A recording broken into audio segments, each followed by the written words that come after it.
We partner with real estate companies to feed first responders and medical staff. We fed families through, joining forces for families, Stone Area Resource Team, Reach Dane, different social work organizations, you would say. Because my thing was this, is I know what it's like to come from trauma and to be underprivileged. I was an only child. My mom, had entry-level education. It's not good or bad. It's not right or wrong. It just is what it is. My father was absent, I didn't grow up with privilege. I grew up with, hey, I'm going to work these 2 jobs. These are all the chores you need to do.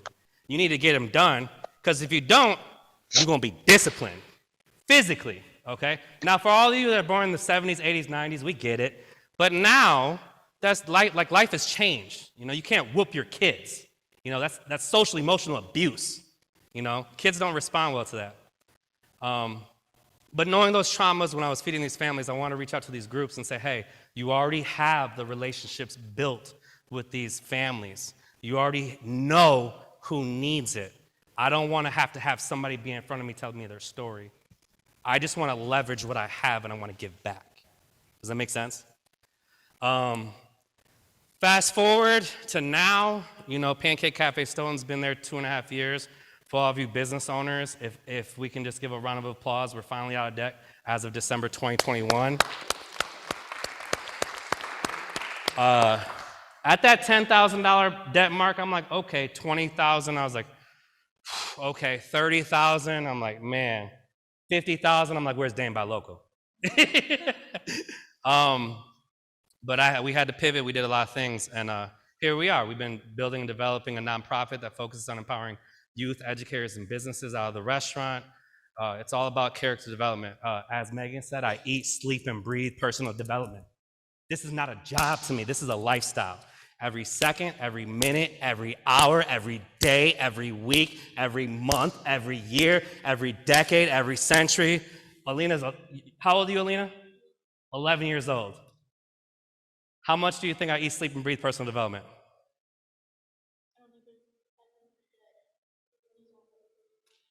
You know what I'm saying? It doesn't stop. My fiance, Lena, can we pull up a picture of my fiance real quick? This is my fiance, Andrea Galvin. I know you're watching virtually, babe. You're beautiful. This is Asen, 11 months old. He is a product of social emotional intelligence. He is a product of unconditional love. He is a product of setting boundaries and expectations, and he knows that he has a right to assert himself. Okay? Thank you for the vibrations in the room, whoever that was. I didn't grow up like that. My mom was very authoritative. I didn't respond well to that. It's because my mom told me to go to college, get a job, get a 401k, get a car, get a house, wash, rinse, repeat. Nothing wrong with that. We can use it how we want. But because my mom taught me that is why I went this way. Because my dad was an absent father between the ages of 6 and 16, I had to call him. 6 years old. This little guy, but I was smaller, you know what I'm saying? Calling my father, hey, are you coming to pick me up for lunch today? Hey, are you coming to see me today? I haven't seen you in 2 or 3 weeks. I did that for a decade. And when I was 16 years old, I grew the courage to call my dad and say, hey, you know what? I'm tired of being your dad. Like, I'm your son, bro. Why don't you love me? You know what I'm saying? I'm questioning myself now. I'm gaslighting myself. What's wrong with me? Why am I not worthy of my father's love? It crushed me. And at 16, I remember being on the phone with him one day, and I said, I'm tired of being your father. So if you want to spend time with me as my dad, you're going to call me. And bless his heart, he never calls. Okay? Still lives in Madison, Wisconsin. Still lives, 10, 15 minutes away from me. He sees me at family events. What's up, mijo? Hi, son, how you doing? He loves me. I always tell people, my father loves me so much, he just doesn't know how to love me. Does that make sense? Can anybody in the room relate to that? You got a family member within the unit where we're just so disconnected, but you know they love you, but all they know is trauma. All they know is triggers. All they do is upset you and hurt you and demean your value and put you in a box and make you feel caged. Okay? I am so blessed and grateful that my father taught me how to connect with people. I am so blessed and humble and grateful that he taught me how to yearn for connection on a deep and meaningful level. Okay? That's me. I'm Drew. Let me check my time, Jason. Where are we at for time? Because I disrespect time just to be vulnerable and transparent. Time. How much time I got? 20? Okay, love it. Build the relationship. Respect, trust, honesty, integrity, accountability. Okay? Who's okay? What's your name, young lady? Yup, nope, yup, right here. What's your name? A young lady. You're so funny. What's your name? Amy. Amy, okay. The introduction, you guys ready? Amy, do you prefer to be called Amy? I do. You prefer Amy? Okay, I'm gonna respect that, I'm gonna call you Amy. Now, when I greet you, Amy, how do you like to be greeted? Hello, Amy. She's like, what? No one's ever asked me that before. No, what I'm asking, just for clarity and to be concise with you, to be clear and concise, when you greet people, do you like physical contact or non-physical? Do you want a handshake, an elbow, a high five, a fist bump, or I'm a hugger? I'm a hugger. Can we hug? Is that cool? Come on. Come on. This is how okay, you're a hugger, I'm a hugger. Thank you, Amy. You're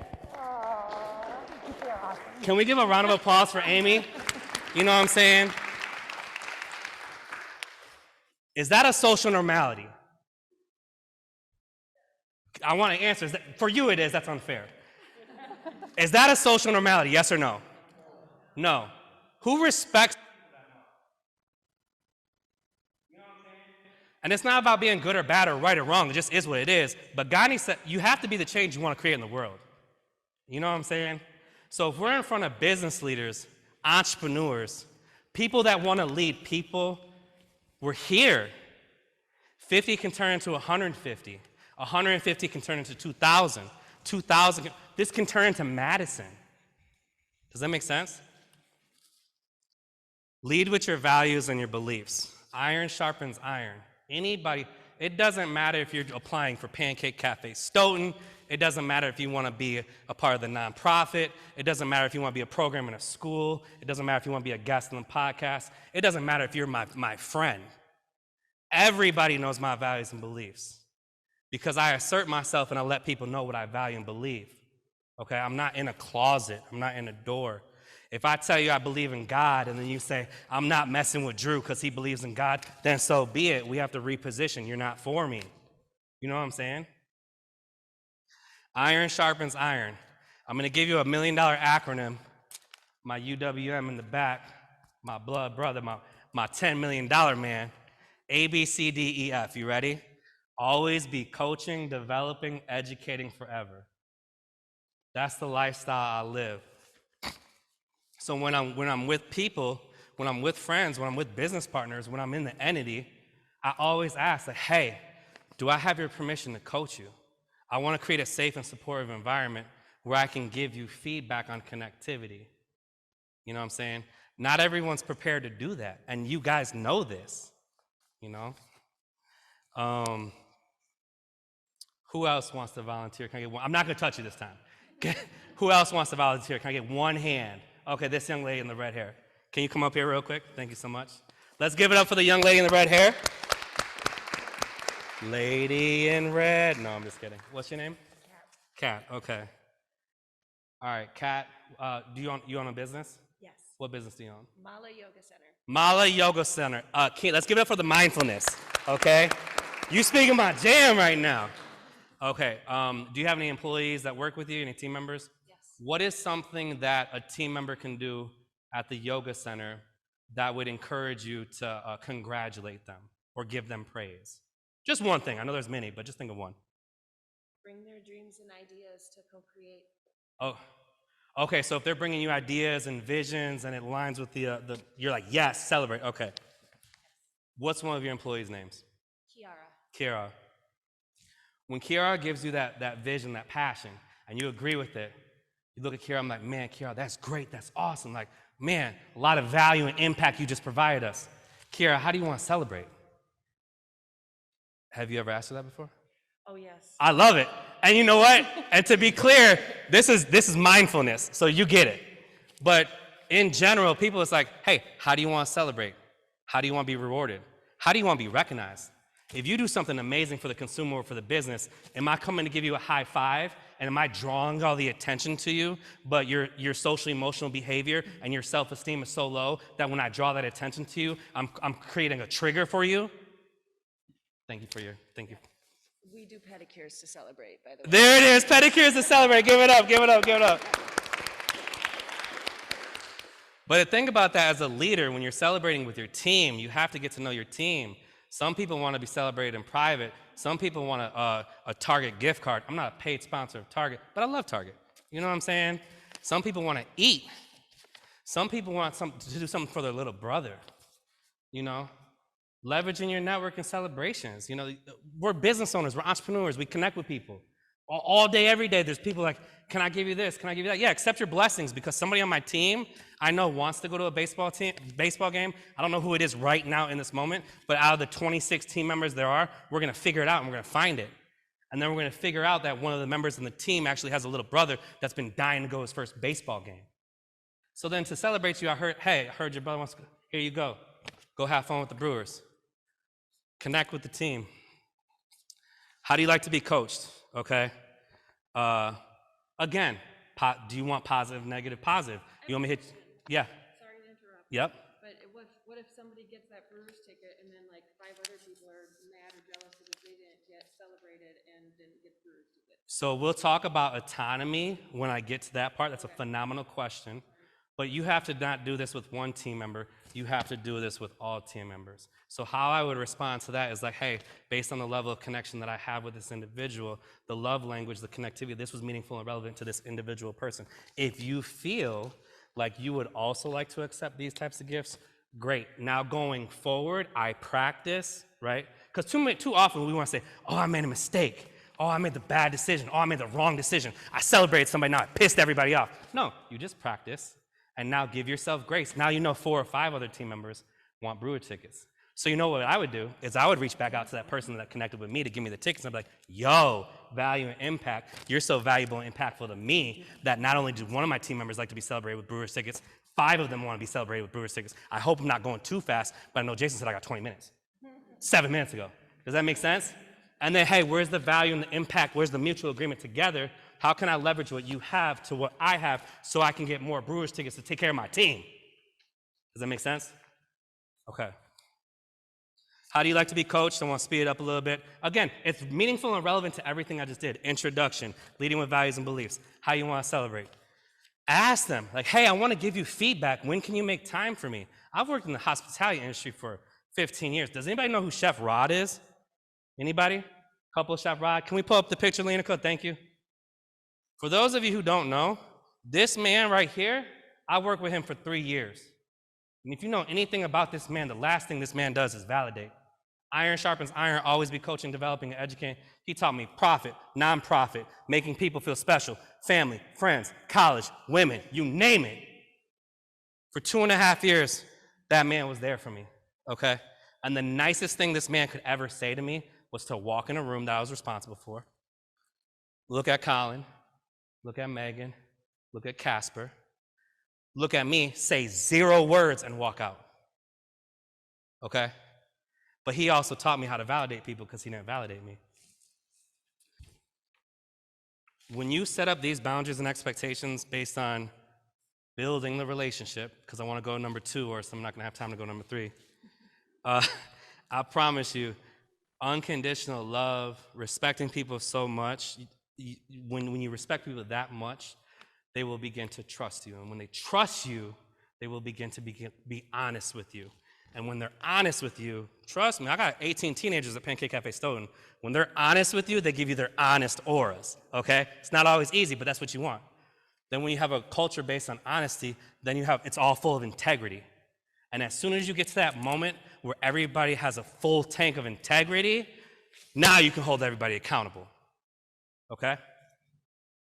Let's go on to number 2, develop the relationship. Jason, where am I at for time? He's gonna be like, Drew, you go. 10 minutes, okay, he gave me more time. Thank you, Jason. Develop the relationship. This is where I said, now that people are being honest, now that you're respectful and you set boundaries and expectations, be prepared for people to show you their authentic version of themselves. You know why? Because you've earned it. Manifestations and affirmations are very strong. I want everybody in this room to know that someday you're going to earn the authentic version of your team member, the authentic version of your spouse, the authentic version of your friend. You're gonna earn that, and they're gonna show it to you. So let's give a round of applause for everybody in this room, okay? It's not gonna be easy. It's gonna be hard. It's gonna be difficult. It's gonna suck. Like, I'm not gonna keep it up 100 with you. It's not easy, but I would much rather hurt your feelings with the truth. Speak. Protect them with a lie. Thank you, Alicia. Okay. Be comfortable being what? Thank you. Okay. We're developing the relationship. Give yourself grace. This is all practice, guys. All right. You set up your boundaries. You set up your expectations. They're not meeting them. Okay. Now you have to have those growth moments with them. Practice. I have team members all the time. Oh man, I did this. I'm sorry, boss. I'm like, look, I feel so honored and so privileged in this lifetime that you feel the need that you have to apologize to me. Like I feel really honored. Like, thank you so much. That means the world to me. I just want you to know I'm so damn proud of you for making the decision. I'm so proud of you for practicing. So anytime you have a mistake, you fail, you do something wrong, I have an ask of you. I ask that you remove that negative self-talk, okay? And let's replace that with practice. Life is practice, okay? That's developing the relationship. Creating a psychologically safe environment. I can go more into this outside, but I know I'm running short on time.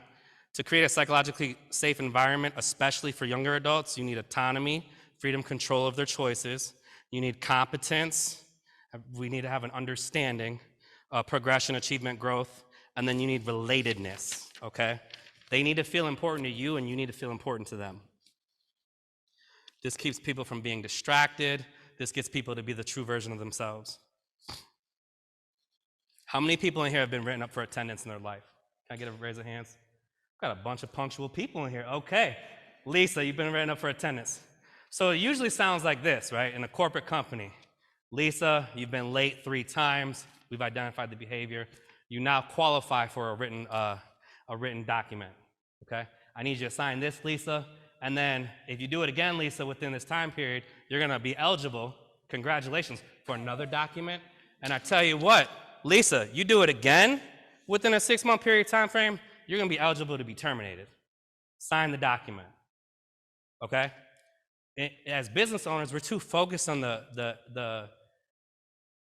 in general, the end result, right? The execution, all right? Let's call it the execution. We don't want to focus on the execution. We want to focus on the learning. So whenever we say, hey, this is goal 1, goal 2, goal 3, this is what our business does, okay? You have team members that are doing their best to get there and they make a mistake, that's okay. We have to figure out in developing that relationship, what's the learning from it? How are they perceiving it? When I sent you this information, how did you receive the information? Oh, you told me to do this. Oh, I get it. You thought I meant go left. No, I was saying do this, but go right. Be clear and concise. Leaders listen. Curiosity, ask a lot of questions. I'm gonna stop pointing at you. But we gotta find out, how did you receive the information? What did you understand about the expectation that was given? I'm sorry that I didn't set up the expectation that when you're clocked in, that you should be cleaning. You know what I'm saying? Just silly stuff, but you gotta own it. You have to own everything. I always tell people, when your team poops, you gotta take that poop because it's your poop. Does that make sense? When they make mistakes, when they're practicing, that's on you because you didn't set up the boundary and expectation. If you set up the boundary and expectation, they still do it, that's still on you because they don't understand the boundary and expectation. But it's okay because we're just gonna practice. And if you have team members that are willing to practice, keep them. Don't keep dead weight. If you hit them with the boundary, expectation, and the practice, and they're still, well, the definition of being crazy is doing the same thing over and over and expecting a different result. But for the people that wanna learn, practice with them. Number 3, retain the relationships. We've built the relationship, we're developing the relationship. How do we keep them? Humbly speaking, I have 26 team members at Pancake Cafe Stoughton, and we're open 7 hours a day. You know what I'm saying? I'm very staffed in my business. How do I keep everybody? You can't keep in, the unemployment rates are sky high. Nobody wants to work. Where do we get people from, right? To retain your team, and Jason knows this is a vulnerable and transparent moment for me, and I'll be vulnerable with all of you. I have a 100-year plan. I have a generational plan, okay? I can give you all the entities in my plan and all the connectivity in my plan, and I want to do it. Like, I want to give it to you. I want you to understand what it is. Most people don't have the capacity to receive the information of what their 1-year plan is, of what their 3-year plan is. So how dare I have the audacity to give you 100 years where you don't even know where your next 3 is going to be. So figuring out and finding out how you can utilize 1 to 5% of their time, and ask them, what do you like to do? What do you want to be? What are you passionate about? What's your purpose? If you don't know your purpose, follow your passion, because your passion will lead you to your purpose. I was just saying who was up and who was sleeping. I'm just kidding. But leverage your network, leverage your entity that you're working in. Your connections are their connections. When you find out that kids like working with other kids, do kid-friendly events. Pull out that bullet point. Hey, I want to do this event. Do you want to help out? Yeah, I want to help out. What do you like to do? I like to care. I like to make kids happy. Do you think feeding them candy would make them happy? Absolutely. Would it make you happy? Yes. When what you do, what you think, and what you say is all aligned, that's true happiness. Does everybody agree with that? And what you do, what you think, what you do, and what you say are all aligned. It's true happiness. So figure out the happiness within your team members. Again, it takes work, but if you want to retain them, you have to keep them together. You have to be willing to congratulate them. You have to be willing to console them. And you have to be willing to compliment them, to retain those people. So we talked about a lot. I know I talked about a lot. We discussed building relationships, right? We discussed introductions, boundaries, expectations, how you want to be coached, how you want to be praised. We talked about values and beliefs. We talked about developing relationships based on safe and supportive environments, okay? Psychological safety, again, if you missed it, it's autonomy, relatedness, competence. And we talked about retaining the relationship, utilizing passions and purpose within your business. Jason, do I have 3 minutes? Am I good? I recently came back from many different leadership development conferences, but the one me and my UWM just came back for. UWM means ultimate wingman, because I know you guys are wondering. That's my ultimate wingman. That's my partner. But we just came back from Atlanta, and we had the pleasure of meeting, Deion Sanders, Eric Thomas, and Jason Itzler. For those of you who don't know Jason Itzler, he owns the Atlanta Hawks. For those of you who don't know who the Atlanta Hawks are, it's a National Basketball Association basketball team located in Georgia. Maybe a little bit of a joke. He tells a story. He talks about his son, okay? His son is 6 years old, 7 years old, and he wants to play baseball. He's not good at it, and he doesn't know it. He looks at his friends and says, man, it looks like you guys are having so much fun. I want to come watch you guys play baseball. And his dad's like, no, I want you to play baseball. It's like, Dad, I don't know anything about it, and I'm not good at it. Dad takes him out in the field, says this is first base, second base, third place. There's a pitcher here, a catcher here, a shortstop here. There's 3 outfielders. You get 3 strikes, you're out. 4 balls, you get so on and so forth. He goes through the fundamentals, the basics. His son's playing baseball, and he's not good at it. Every time he goes up to hit, he strikes out. He hasn't had a hit all season. But his dad is encouraging him this whole time and saying, son, you may not be the best at executing. You may not be the best at hitting or getting on base, but why don't you be the best team member? Why don't you show up 15 minutes early? Why don't you stay 15 minutes late? And while you're there, why don't you encourage your friends all the time? Come on, you can do it. I know you got this. You're doing great. It's looking good. You're progressing. Last game of the season.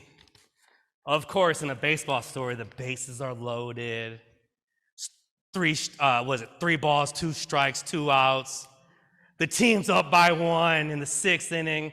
There's only, you know what I'm saying? I'm like, oh my gosh, come on, really?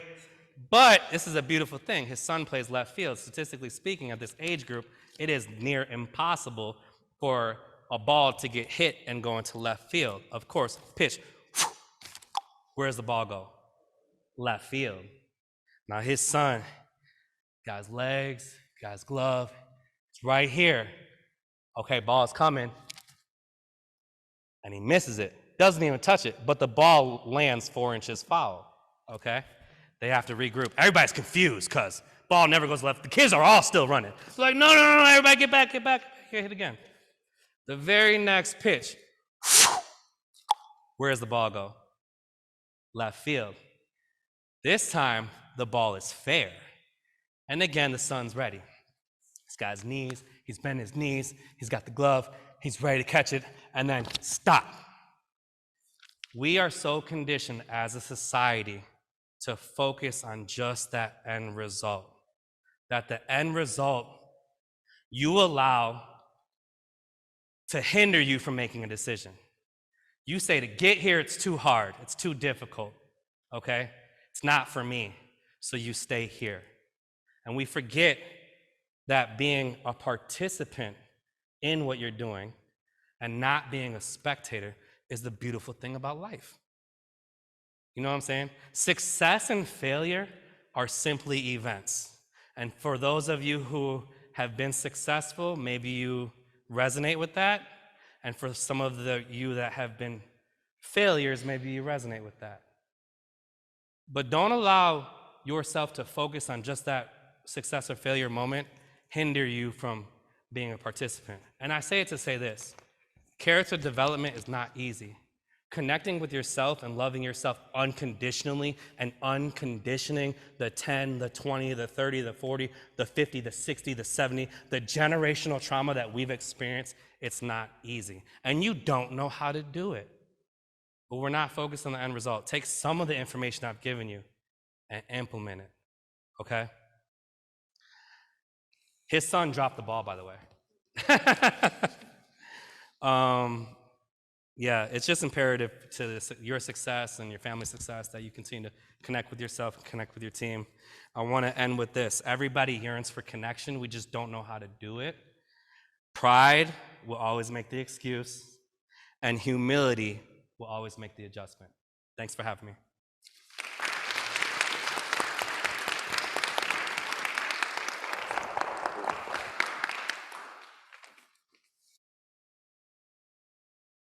So hello, y'all. Welcome. Thank you for being here today. I am so disappointed that I cannot be there in person. Like yesterday, I was going through my emotions because I couldn't be there, but I got COVID. So I just didn't think that y'all would appreciate it if I did show up. So I'm doing it virtually.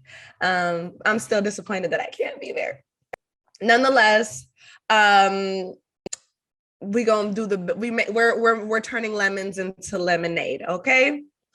So let's jump right in. I want to go ahead and do my talk with you all, and we're gonna just talk about the psychology of these things. So you'll get mindset type of knowledge here today with this talk, okay? So here's a bit about me. I went right into leading teams and developing people directly out of my undergraduate degree at UW-Madison. I had applied for this job. I went through all the interviews and all the tests, and I still did not know exactly what I had signed up for. I don't know if that resonates with any of y'all. Like, you're an undergraduate, like, I don't know what I'm signing up for, a job, something to pay the bills. So I signed up for a job, and I didn't know what I was signing up for, not even on the first day of the career, okay? My position was executive team leader, and it took me probably about 3 or 4 months before I really understand, oh, this is what I'm supposed to be doing. I'm supposed to be getting to know people. I'm supposed to be connecting with people. That is what my job is. This fancy title just means that I'm supposed to get to know folks and understand them and really how to bring out whatever their greatness is, to bring out their greatness. So connecting with people individually in a way that, meets each person where they are. Okay. And so my individual team would sometimes be between 4 to 12 people. And then we would lead up to 100 people through the team. So I was just, okay, I'm getting to know people. So here I am doing my job. I'm coming home exhausted after work every day, trying to understand this sifted, like the trying to understand the corporate jargon, trying to understand the words that we used at work, how to break it down into layman's terms. Oh, this is what this means. This is what that means. Why didn't they just say that? But each company has to have their own corporate words, right? And just trying to figure out how to find my own voice as a leader and how to make meaning out of it, how to find my purpose at this place where I'm spending 50 to 70 hours of my week at, So at my job, okay, and I don't know if I mentioned this, but the job that I was working at, my company, post-college company, was Target. My favorite Target, Drew mentioned Target in his speech. I love Target. Okay, that is home for me. So, I'd run into people at work. I'd run into people there. They'd be thrilled to see me. Oh my gosh, they would be like, oh, Kina, how amazing to see you here. You just graduated college. Me, the teen mom, I was a teen mom. I had escaped domestic violence. I had made it through foster care. I was raising my 2 sons alone. Their fathers were both in prison. And I graduated from UW-Madison with a degree in psychology. And then they'd see me at the store and they'd be like, so when are you going to use your degree? And I would just be like, I would smile and I'll be like, I do use my degree. I use it here. I use it when I come here, when I do my very best to blend harmony with productivity, with increased sales, with visual merchandising, with strategy, with adaptability, with efficiency. I used is my thing muted? Oh my God, did I mute my microphone? No, okay. I would use my degree when I would teach my team how to prevent theft. I would use my degree when I would say when I would say hello and when I would encourage my team members to say hello to the guests. I would use my degree when I got people to show up for work. Okay. I would use my degree in psychology when they don't show up to work, or when I would write the schedule, when members would stay a little bit late, or when they would come in on their days off. I was using my degree because I was working with people, connecting with them, getting to know them, and meeting them where they are.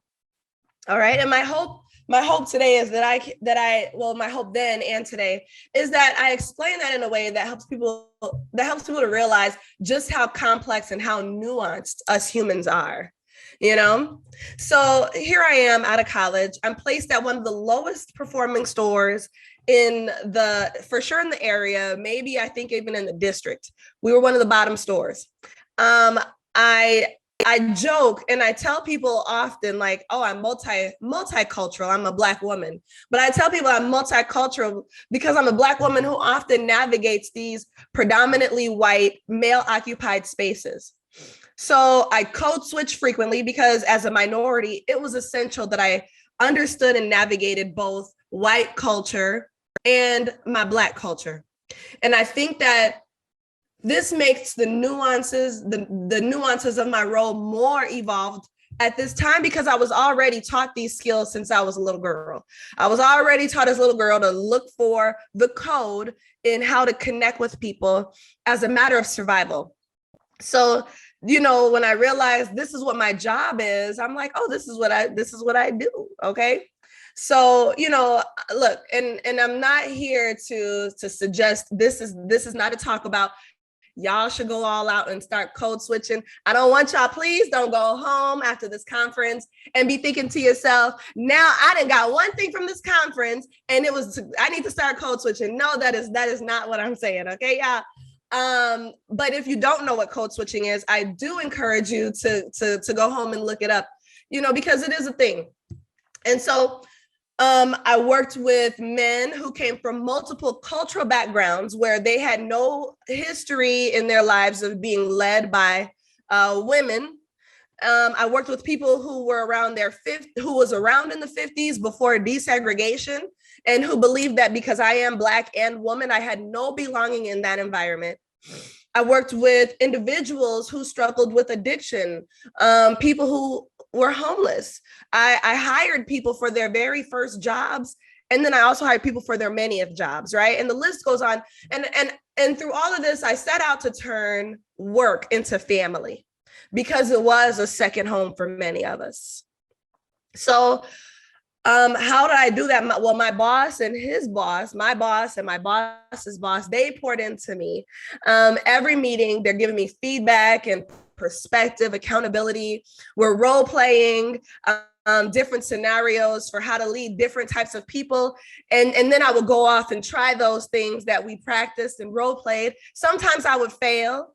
And sometimes I would succeed. And sometimes I would come back with more questions like, okay, so now, well, wait, this didn't work. Can we modify this? Can we refine this so that I can be able to use this methods, these tools, these techniques, these thought processes, with a broader variety of people.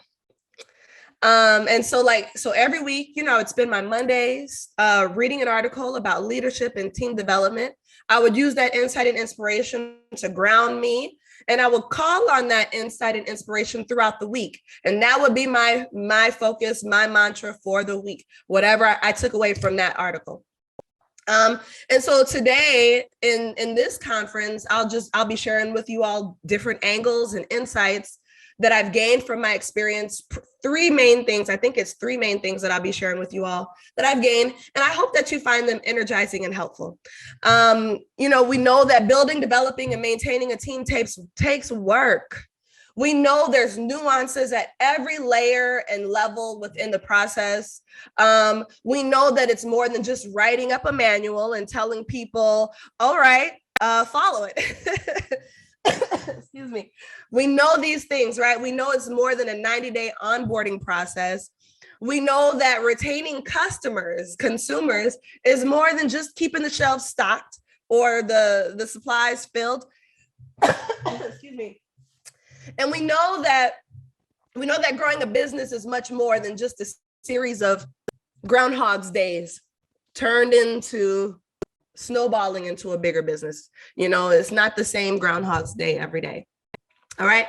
So you stand to be a stronger leader and equipped with tools that already exist within you. Like I hope that you realize, these are things that I just already have within me this whole time that I can uncover and unfold and unpack with my team through my business. They already exist within you.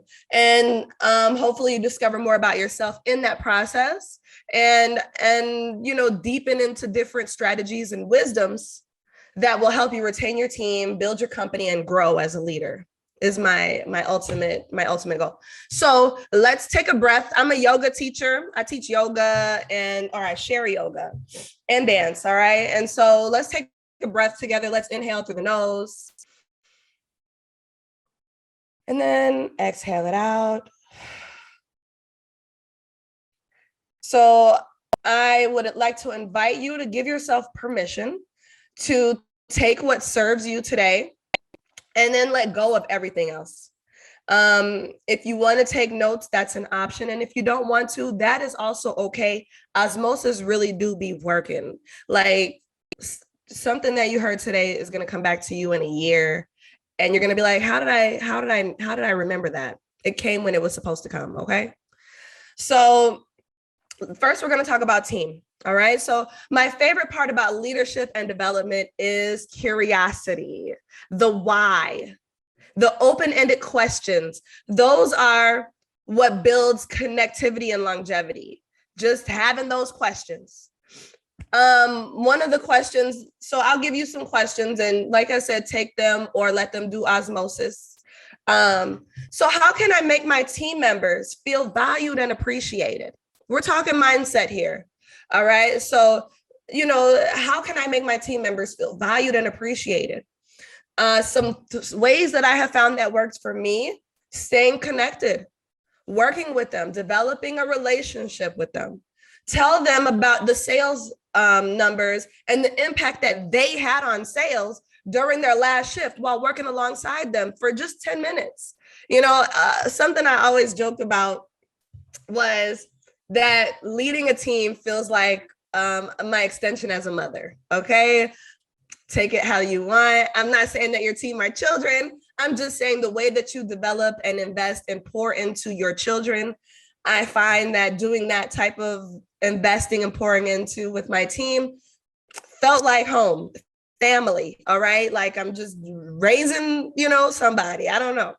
So, the thing is that it's not the amount of time that is impactful. What's impactful is the quality of the time. All right. So, and I learned this in Shonda Rhimes' book, Year of Yes. Okay. And Shonda Rhimes' book, if y'all haven't read it, in her book, she talked about how she was struggling to juggle all of these responsibilities while raising her kids. So she committed to, 15 minutes of being present, of being focused and intentional with my girls. I'm going to play with them for 15 minutes, no interruptions. At the end of the 15 minutes, I'm going to go on and do whatever I'm going to do. And even if she spent 15, I'm not saying only spend 15 minutes with your kids, okay? But even if she just spent the 15 minutes of focused and intentional present time is way more impactful than being home with your kids all day for 8 hours and not having any time for them, not making any eye contact, not having a sincere check-in. Okay. So you know, when you're working with your team, so for me, come in, spend a little bit of time checking in with my team, might be 10 minutes because I still have responsibilities that I have to fulfill as well. But part of my responsibility is checking in with them, so, hey, great, what you did was really great on your last shift. The strategic moves that you made to get these items front facing and to make sure that you did this over here, it really drove the sales up by 2.5%. You see this? Here's the proof. Toilet paper. No, I'm just kidding. Here's the proof. Look, because my nose has been running. But just letting them know how they impacted the company like that, right? Having that check-in time, developing that relationship with them. Those things really matter. And it helps them to, if you let them know about how they impacted the company, well, they're going to keep on wanting to do those type of things because they feel connected. And how can I make my team members feel connected and valued and appreciated is a separate question from how can my company make my team members feel valued, appreciated, and connected. When I was doing some research about the hierarchy of needs for team members, it's kind of like Maslow's hierarchy of needs, but for team members, it comes down to 5 things. Compensation, so making sure that they're being paid proper. Security, feeling secure in their job, feeling like, okay, hey, this job, I don't have to worry about whether they're going to be here tomorrow. Feeling belonging, and we're going to talk more about that later. But for right now, just feeling like they're a part of something bigger. And that kind of ties in with purpose. What is my purpose here? Do they know why, of all the people in the world, you chose them to be here in this role and in this position? Do they know? And then there's self-actualization. How do they see themselves growing and developing? Do they see more for themselves? And are you pouring into whatever that might be? Okay, so those are like the 5 hierarchical type of needs that you have to pour into all of those buckets in order to keep your people there. And so how does my company make them feel welcomed is different from how do I make them feel welcomed, but you got to feel both. You have to do both. Okay. Morale. All right. Do they have to come to work or do they get to go to work? All right. I don't remember where I first got this, this different perspective. I think Atomic Habits, if y'all have read that book, Atomic Habits, I love to read. Okay. If y'all didn't already get that, I love books. But Atomic Habits, I think was the first place where I got that messaging. Do I get to go to work or do I have to go to work? Those are 2 energies. Having to go to work is filled with reluctancy. It's filled with, I'd rather be somewhere else. It's filled with, I'm going to bring the rest of the morale down at the job. It's filled with a super dry good morning. If you get any type of good morning back when you say good morning to your team, like I feel like that's a really good gauge when you walk in, you be like, good morning. And if you don't hear nothing, hold up, wait. No. But if you hear good morning back, I feel like that's a really nice sign of what the morale is like, what type of day you're going to be setting yourself up for. Okay. So, every day I get to go to work every day. I get to get behind the chair. I get to do my client's hair. I get to meet people and have amazing conversations. I get to be here in front of you all right now, speaking at this conference. I get to be here. It's a different energy. It gives energy of gratitude. It gives energy of excitement. It gives energy of purpose. Okay. Those are two different energies. I gotta go to work. I get to go to work. Okay. So what besides money is their reason for showing up? Whatever that is, that's what's going to help you tap into the morale. Yes, the money is important, right? Because we all have to survive. And we happen to live in a capitalistic society. We participate in that, right? So we have to do that financial part. But what's the other reason that they show up today? Are they showing up because they're excited about a project that they get to participate in? Are they showing up because they're going to try to beat their speed yesterday? Are they showing up because they get to see their friends? Why are they showing up at work? Why do they show up if it wasn't just the money? And how can you offer that to your team every time that they punch in? How can you offer them whatever it is that they're coming for? How can you offer that to them every single day? All right. Maybe they're entrepreneurs at heart. So maybe your FaceTime with them is talking about entrepreneurship. Maybe you're developing that. Maybe they want to travel more. So maybe you're giving them travel incentives or something. Maybe they're saving for a milestone. I don't know. Is their job a means to an end? Are they, there could be a million reasons. Why are they showing up for work every day?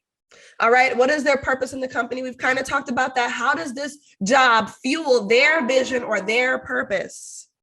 All right. How can I be of service to that? And how can I, in my position here, how can I fuel that? All right. How can I fuel that for you? Because you are just as important to me as I or this company. This job is important to you. You are an asset to this company. Right. And so listen, I'm not saying to go out and do everything today. I'm not saying ask all the questions. No. But what I'm saying is choose something today and start there. Choose one thing. All right. And then let everything else do the osmosis for now. Let everything else do the osmosis. Okay. But choose one thing, just one thing. You don't have to retain everything because you're absorbing it all, whether you believe it or not. Okay. So just think of one thing, but not everything. Okay. Don't overwhelm yourself. The book, The One Thing, what is the one thing I must do today such that everything else becomes unnecessary or not important? What is that one thing I got to do today to get rid of all the other issues? All right. So what we're talking about here is with the morale is mutually winning scenarios. How can I create scenarios where not only does my company win, but also you win? How can I make those win-win scenarios? All right. How can I create reciprocal relationships where there is a cycle, where it's not a one end and a stop? How can I create those open-ended cycles? Excuse the train, y'all, because trains are a good sign of commerce taking action. Okay, we like that. Okay, so let's see what else. So something I was thinking about was when I was asking the question, okay, so what makes people show up besides the money is, let's say for a thought example is, what if everybody was mandated to pay the same amount of money to everybody everywhere? Then again, it's like, what would make your staff get up and want to come and grow your business? What would that be for you? Okay. And so here we go back to the beginning, what I was telling you about with my place in the company. I was put into one of the lowest performing stores in the area, and for sure in the area, I think in the district. Okay.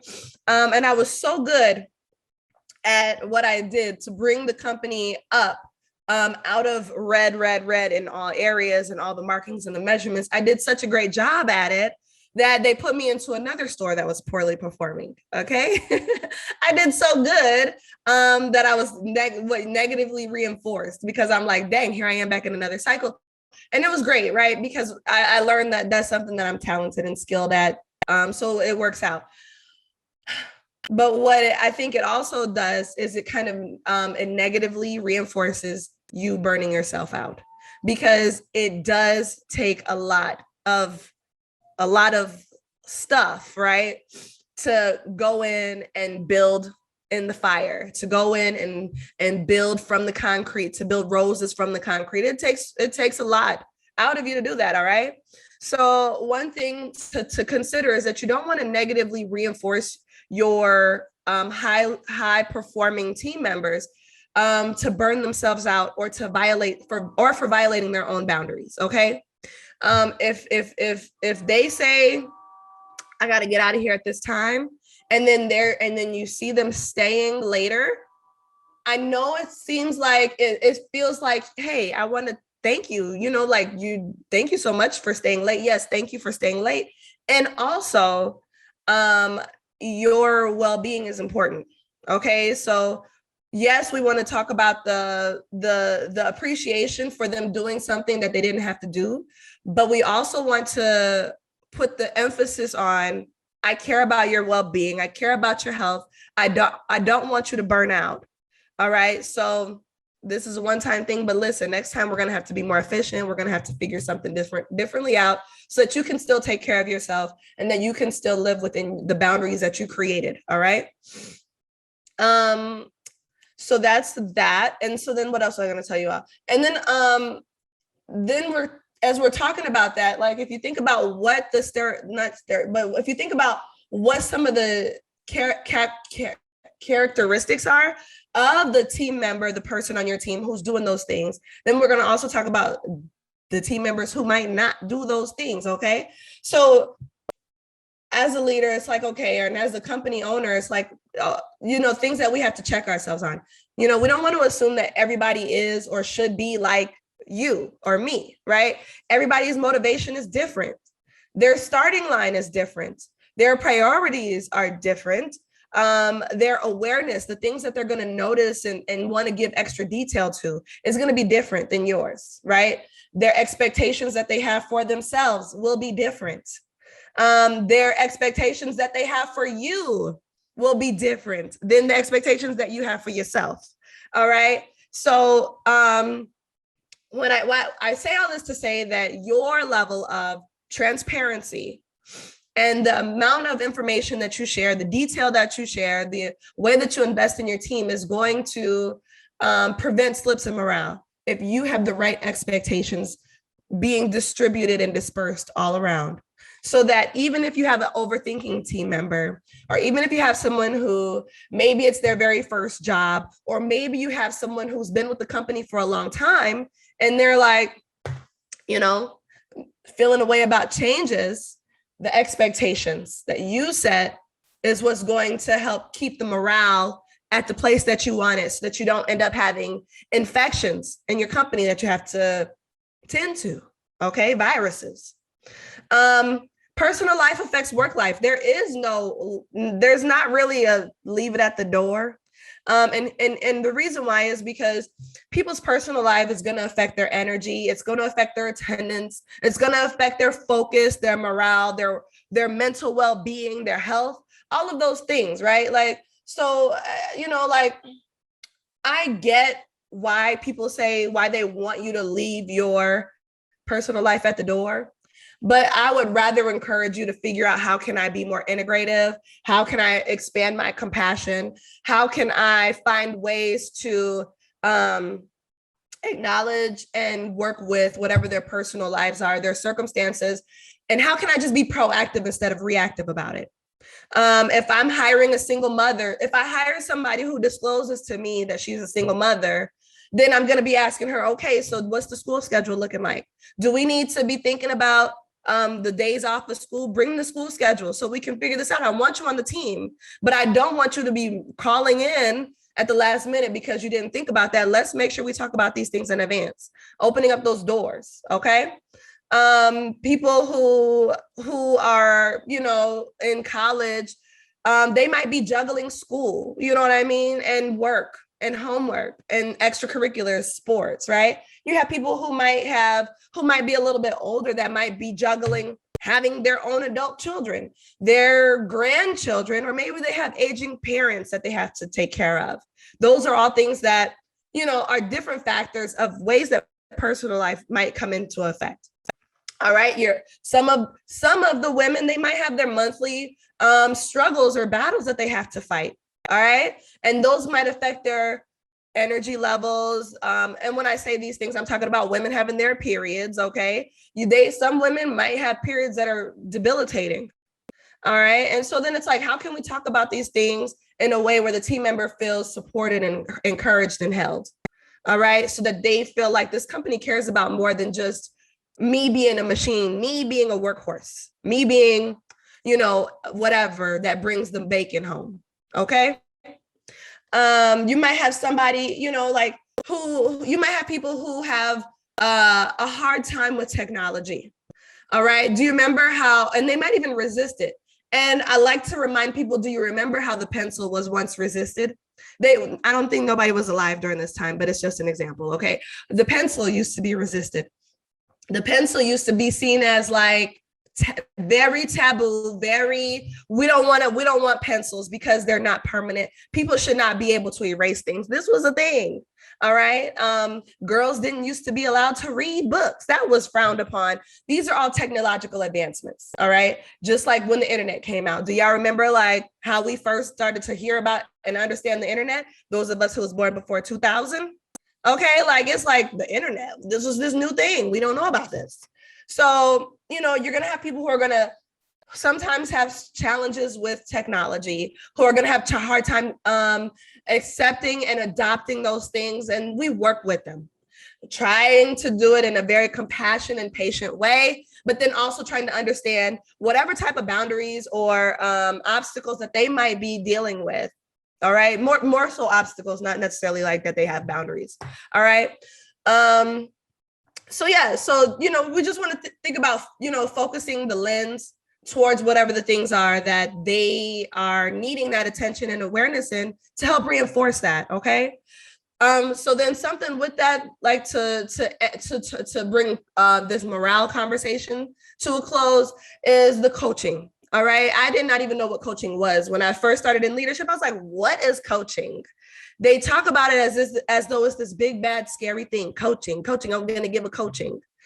And so, once I figured out that coaching was really just like having a developmental conversation with someone, then I'm like, okay, so I would tell my team, your team who you are leading, they should always be getting coached. It should be something that's not infrequent. It should not be something that's that causes them to have heart palpitations or nervousness or fear. They should expect to be getting coached frequently. Development should be a part of the job. So if it's not, then I'm not doing my job right if you're not properly coaching your staff. All right. So make that process of delivering feedback be just as nourishing as the next meal that you're going to eat today. All right. Those should be nourishing conversations that develop and that fuel whatever the goals are of your company and your team member, that relationship, that win-win, reciprocal, mutually beneficial relationship. Okay. Why? I mean, why do we care about any of those things? Turnover sucks, for one. It's very expensive and costly. Productivity, it provides payroll. All right. So we want our team to be productive so that we can offer payroll. All right. And because you want to be able to step away from your business more. Maybe you're at that stage, maybe you're not, but eventually, right, you want to be able to have that freedom to step away as needed, if needed. And you want your team to be feeling empowered, present, and connected. Okay. So let's see here. So earlier we were talking about the cultures part with the belonging. All right. So when we're talking about that, I wrote this in here because I was like, okay, we're talking about generations. And I also think that we're talking about cultures and nationalities. I think that those parts are also in play here because, like I said at the beginning, one of the things was I was working with men who in their culture, it was like, take leadership from a woman. What? You know what I mean? And that was a cultural thing. And then you add in the other intersections of all of that, the age, the age differences, the gender differences, those things played a part. Okay.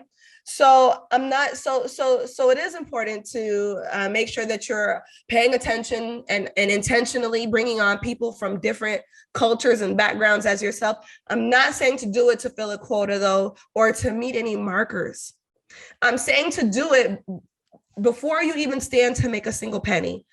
I'm saying do it because you're interested in celebrating and honoring their culture. I'm saying do it because you're interested in learning and understanding their traditions, the cultural nuances, because those things are important and meaningful to you, because you care, because you're interested, because your perspective shifts when you expose yourself to things outside of your norm. Your capacity for compassion, it grows. When you expose yourselves to different environments and different cultures, different backgrounds, experiences, your creativity grows, your inspiration grows. All of those things grow just by you being a person who gets to be a witness with reverence to culture and to people that you grew up differently from. All right, who grew up at a different time perhaps than you, or who grew up in a different place. Okay.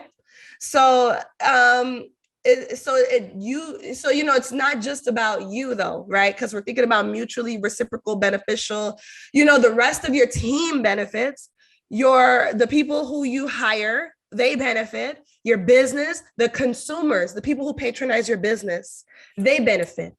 All right. And I'm not saying like in a circus or like a science experiment type of a way, or in a way that, and I'm also not saying to do it in a way that belabors the individuals from the different backgrounds and cultures. But I'm saying to think of it in a way that fosters a sense of belonging, understanding, familiarity, pride, in a way like where you're building family.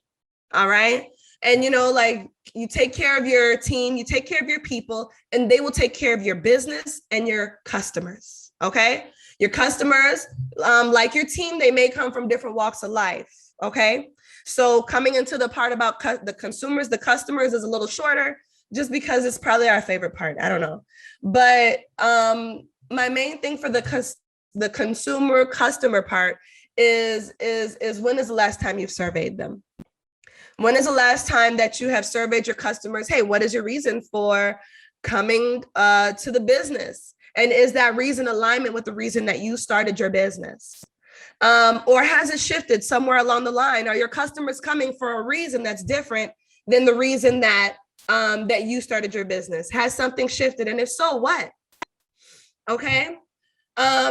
You might ask your customers, how long have you been shopping with us? You want your entire family to come through, invite their family, come through here with your family. Recognize your children as future shoppers and patrons of your business. When you tell your customers thank you, what does your thank you really mean? Does it mean thank you for being patient? Thank you for coming back. Thank you for keeping the lights on. Thank you for helping us make payroll. Thank you for believing in our vision. Is that what your thank you means? What does your thank you mean to the 20-year-old college student? Let me see here. What is okay. Yep. Do I have like 3 more minutes, Megan? I got about 3 minutes left on my talk. Do I got 3 minutes?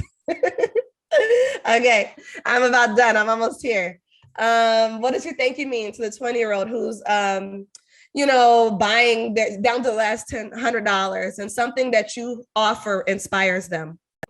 Or what about somebody who your food that you serve or something that you provide is a part of their self-care ritual, their Marie Kondo, it brings you joy, right? What if something that you offer, right?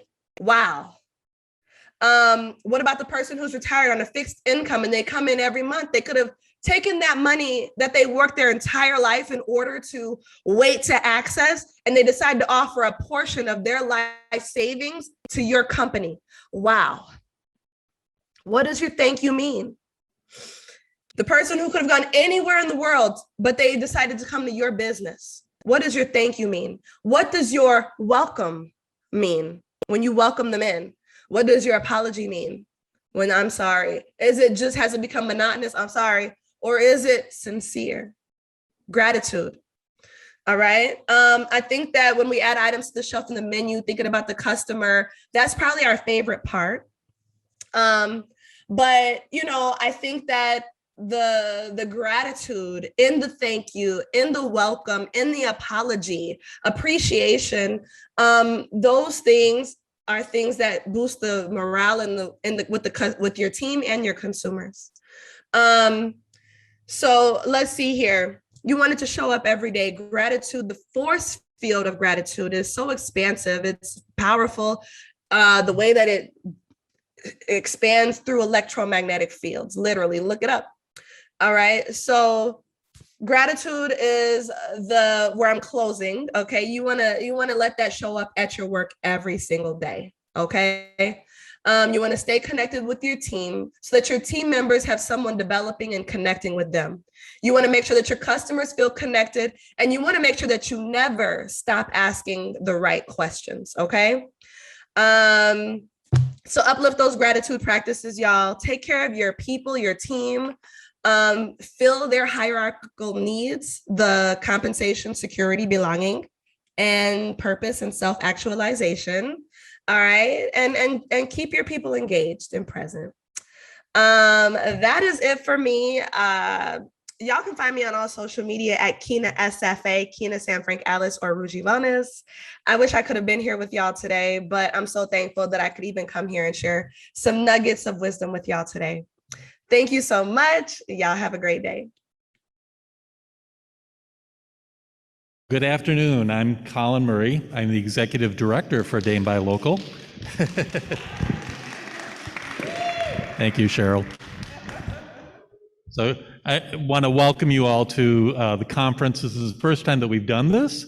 Big success. We've had a lot of support in putting this all together, and I really appreciate that. I do want to mention a couple of individuals and organizations that are involved in this. Our presenting sponsor, of course, is Drew with Back to Basics and his restaurant, Pancake Cafe. Thank you, Drew, who's not here. So it's the Pancake Cafe in Stoughton, by the way. So make sure that you check that out. Also, our bag sponsor today is At Your Core Communications, and that's Jason, who's doing all of our technology. Thank you, Jason. And of course, Holy Wisdom is our host, and we've got a number of people in the room here that are from Holy Wisdom, so thank you. We appreciate all of your support as well, and lunch. And then we also had additional support from Madison Gas and Electric, CUNA Mutual Group, and Easy Office Products. So we want to thank them as well for their support. And there were two people in the, among staff that I work with that I want to acknowledge. Lenica, you want to stand up? And Megan over here, stand up. So they put a lot of work into putting this all together. So thank you for the two of you for doing that. I appreciate that very much.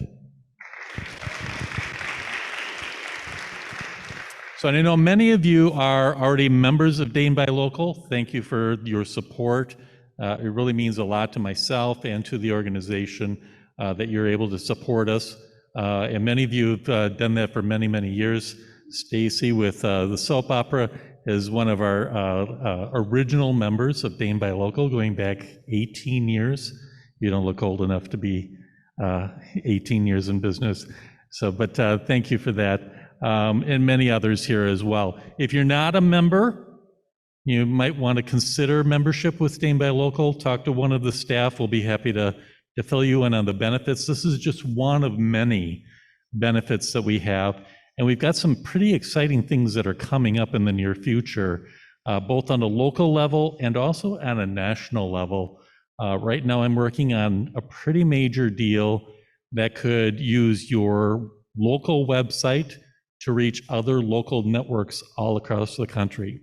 So we have one funder that's already in place, and we're getting close to a second and third one I put that all together. So it's pretty exciting. We'll have more details on that probably towards the fall in putting that all together. So look forward to that. So with that, I'm going to turn things over to Jason, and he'll keep things rolling for the conference today. Thank you, everyone, for coming. So we've heard from some incredible people already today. We have another speaker coming up who I met a few times, didn't get a lot of opportunity to connect with her, but then in January, Denise Jess, she's the executive director of the Wisconsin Council of the Blind and Visually Impaired. And in January, she was part of a SB Madison, Social Media Breakfast Madison presentation that was all about accessibility and social media. And it opened my eyes to so many things that I was missing. And also, she's just so powerful and thoughtful. And I just think she's an incredible human being. And she's going to talk about the power of people with disabilities today as customers and as your possible team members for your business. So Denise Jess is up next. All right, Jason, thank you so much. And thanks for that very warm welcome. I am so incredibly delighted to be with you all this afternoon. I'm a little sad that I'm not with you personally in the beautiful space that is Holy Wisdom. It's just incredible, and so grateful for the opportunity to talk with you about welcoming people with disabilities in our businesses, both as visitors and as potential colleagues.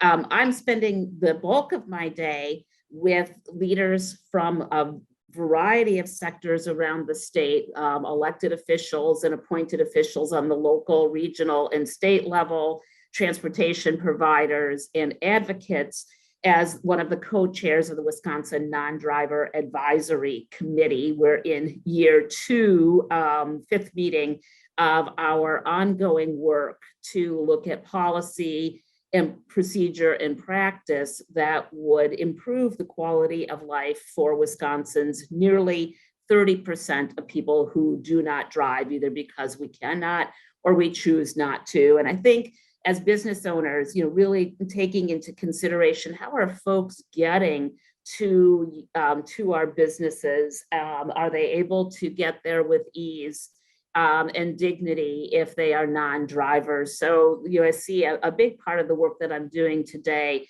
on systems change to create greater access and equity for non-drivers as being really related to the conversation that we're about to have around welcome of people with disabilities. So I'll set that bigger transportation piece aside and take just a couple of minutes to introduce myself more formally to you all, introduce the Wisconsin Council of the Blind and Visually Impaired, and then move into that notion of creating and sustaining welcome.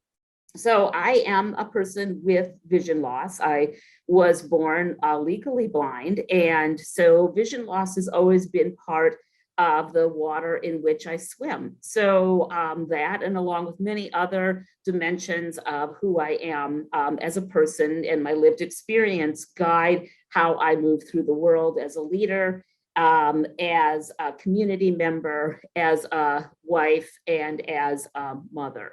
So, and as a good neighbor. So I not only am the executive director of the Wisconsin Council of the Blind and Visually Impaired, I'm also very proud to serve as vice chair of Community Shares of Wisconsin, and also very honored to serve on the City of Madison Transportation Commission.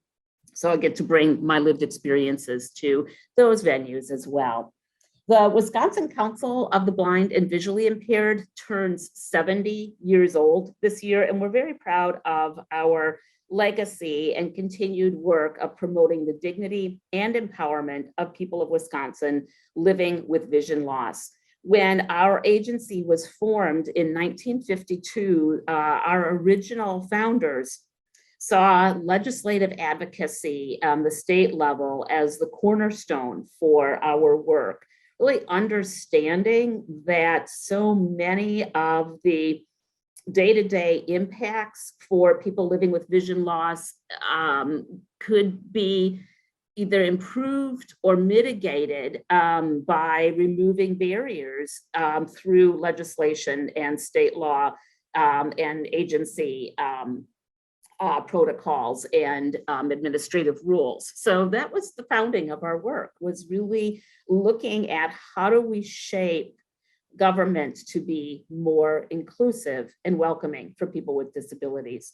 Since that time, our mission has broadened, and our legislative advocacy work is very solid. It also includes state agency work, and we support our grassroots advocates around the state in knowing how to access and connect with their local elected and appointed officials to create positive change that not only supports people living with vision loss, but often ripples out and supports the community at large. We also do a lot of education work. Situations like this, opportunities like this are really a wonderful gift to help create a bridge of understanding between the sighted community and those of us living with vision loss, to really understand our commonalities and to help reduce some of the biases and misunderstandings that might occur between our communities. And then we also do vision service work. So as folks are losing their sight, or folks who have lost sight, there's a whole host of skills and routines that are incredibly helpful for being able to live our lives in the fullest notion possible. So we teach the skills of blindness. We help get the right tools into the hands of folks who are losing sight or who have lost sight, and teach a variety of skills, including how to navigate our streets safely, how to use bus systems safely, to go about doing shopping and activities of daily living, and in the best case scenarios, how to maintain or sustain and get employment. So let me tell you a little bit about who is someone experiencing vision loss in the state of Wisconsin. So there are about 100,000 adults who experience life-shifting, changing vision loss. We think that that's an underreported number because a lot of the numbers that we have are self-reporting. And there's still, even in 2022, a great deal of shame about vision loss. Like it's somehow an ethical or moral disability. And so folks often don't want to self-report and often will try to pass as not having as significant a vision loss as one might, as they might really have. So our numbers are, we suspect that they're underreported. I think there was a study done by the New York Times 2018 or 2019. It should be pretty easy to find with a Google search on people's perceptions of disability. And when folks were surveyed who were typically sighted, normal sighted, they named losing sight as probably the most scary thing that they could, one of the most scary things that they could imagine. And nearly 50% of the survey respondents talked about how they would rather have cancer than experience vision loss. So we know that we have a significant amount of work to do to help folks come to acceptance on their vision loss journey. And so if any of you have family members who are experiencing vision loss, especially in their aging years, my hope is that you will consider connecting them with us to learn those necessary skills and build that ability to self-accept where they are on their journey. Overall, there are about 600,000 people with significant disabilities, adults in the state of Wisconsin.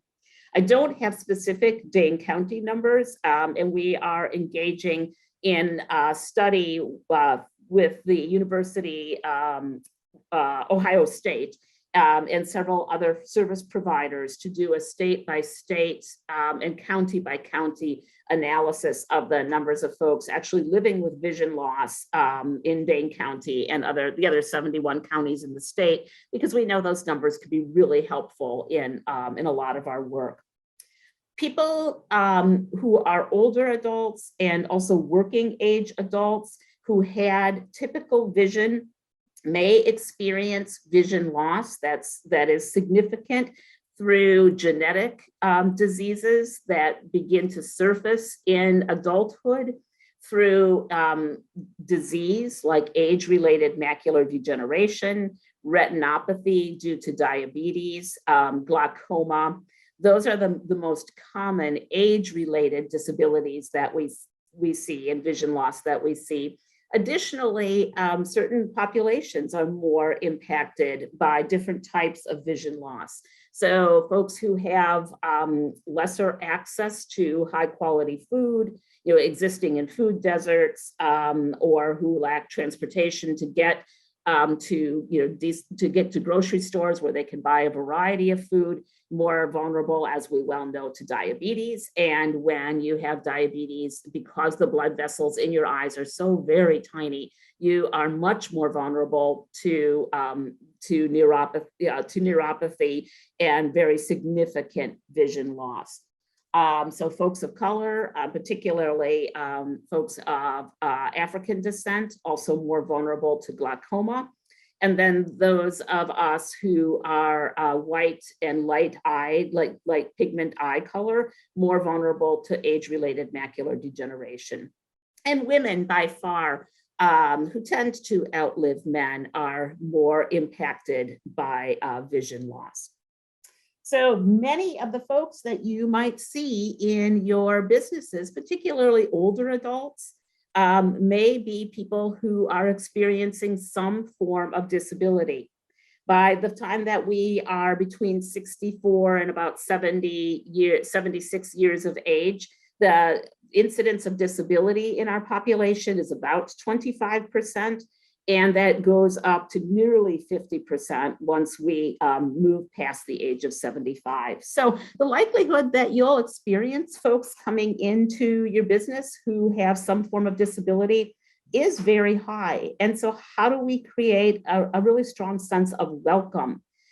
Because we are important customers and we do want to be out in the community. And it's so important for us to be out in the community. One of the most concerning statistics that I know about related to people with disabilities is that we are profoundly more apt to experience isolation and loneliness.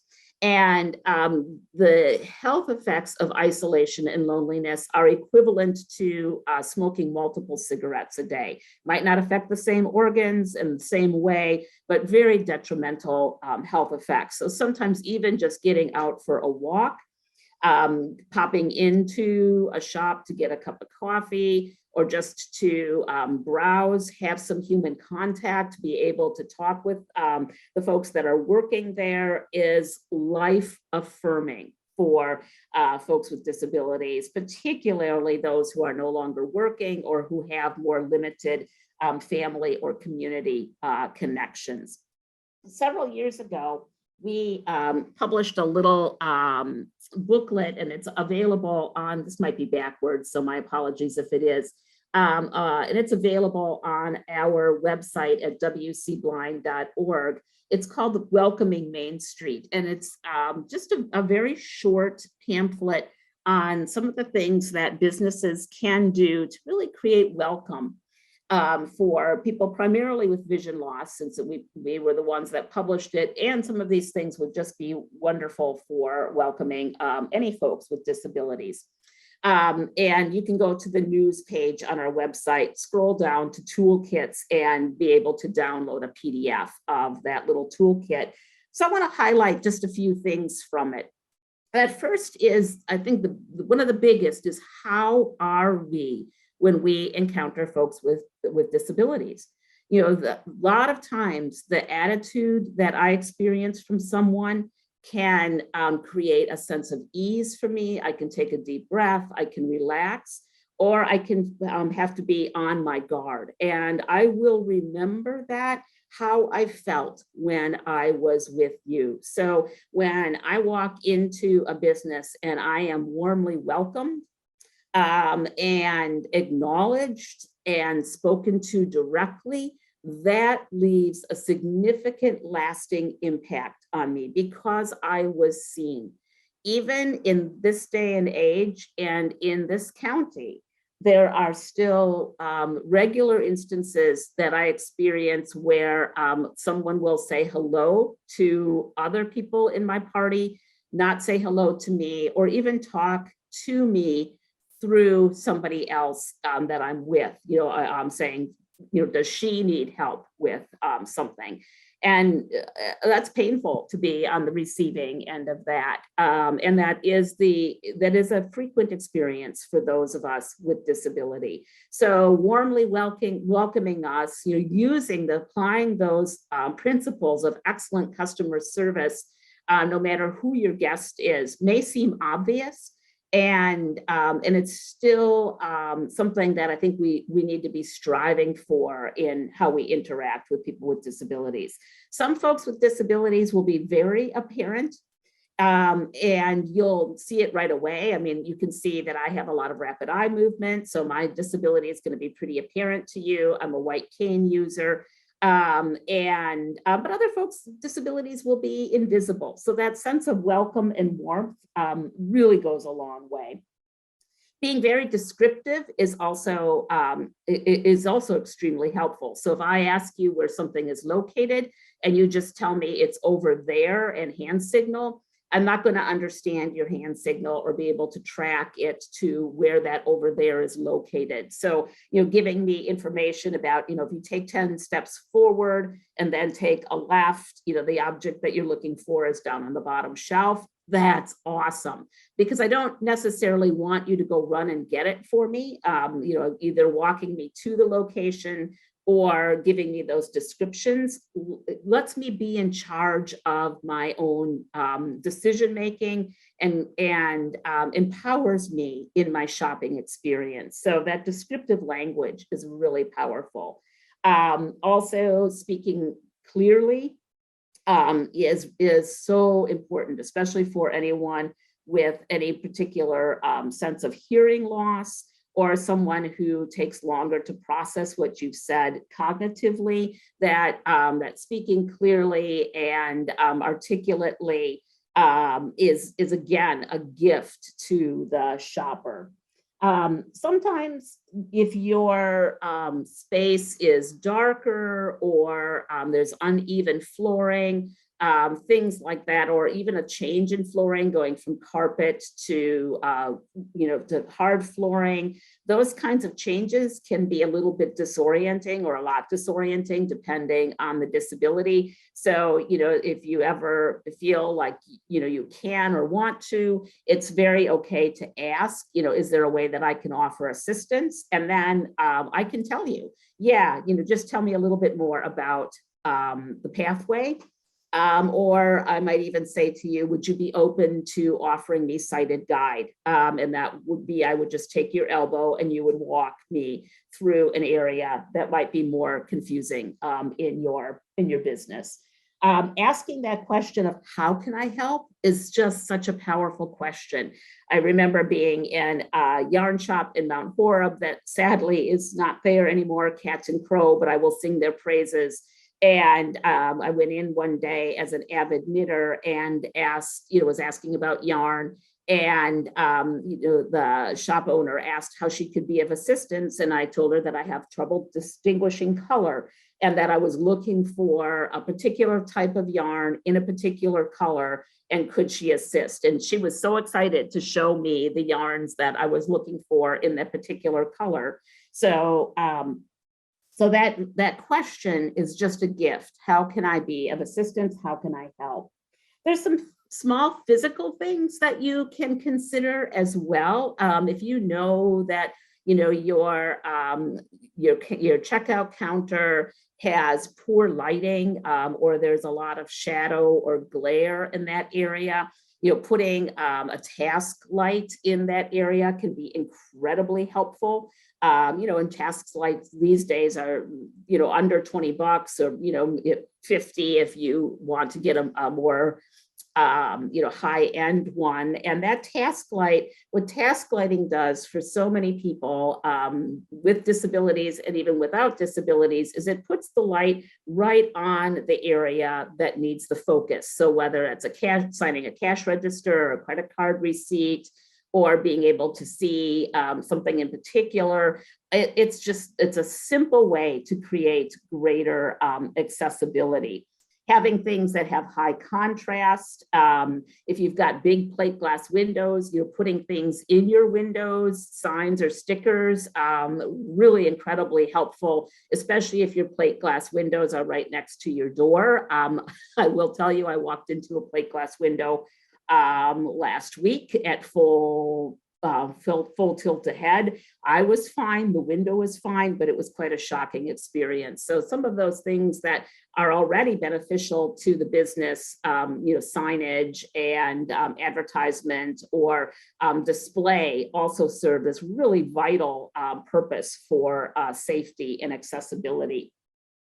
A couple other things that I wanted to mention are service animals, because I know that those can cause confusion and sometimes discomfort about how do I handle this situation. And especially in a day and age when we have now gotten very used to taking our pets with us in so many arenas, and so many businesses welcome pets, which is really pretty awesome, but can be confusing or even concerning for a service dog handler. So when someone comes into your place of business and they're using some sort of service dog, and folks with vision impairment use service dogs, folks with seizure disorders use service dogs, folks with mobility disorders use service dogs. There's just a whole variety of people, folks with post-traumatic stress disorder, a whole variety of folks that use service animals.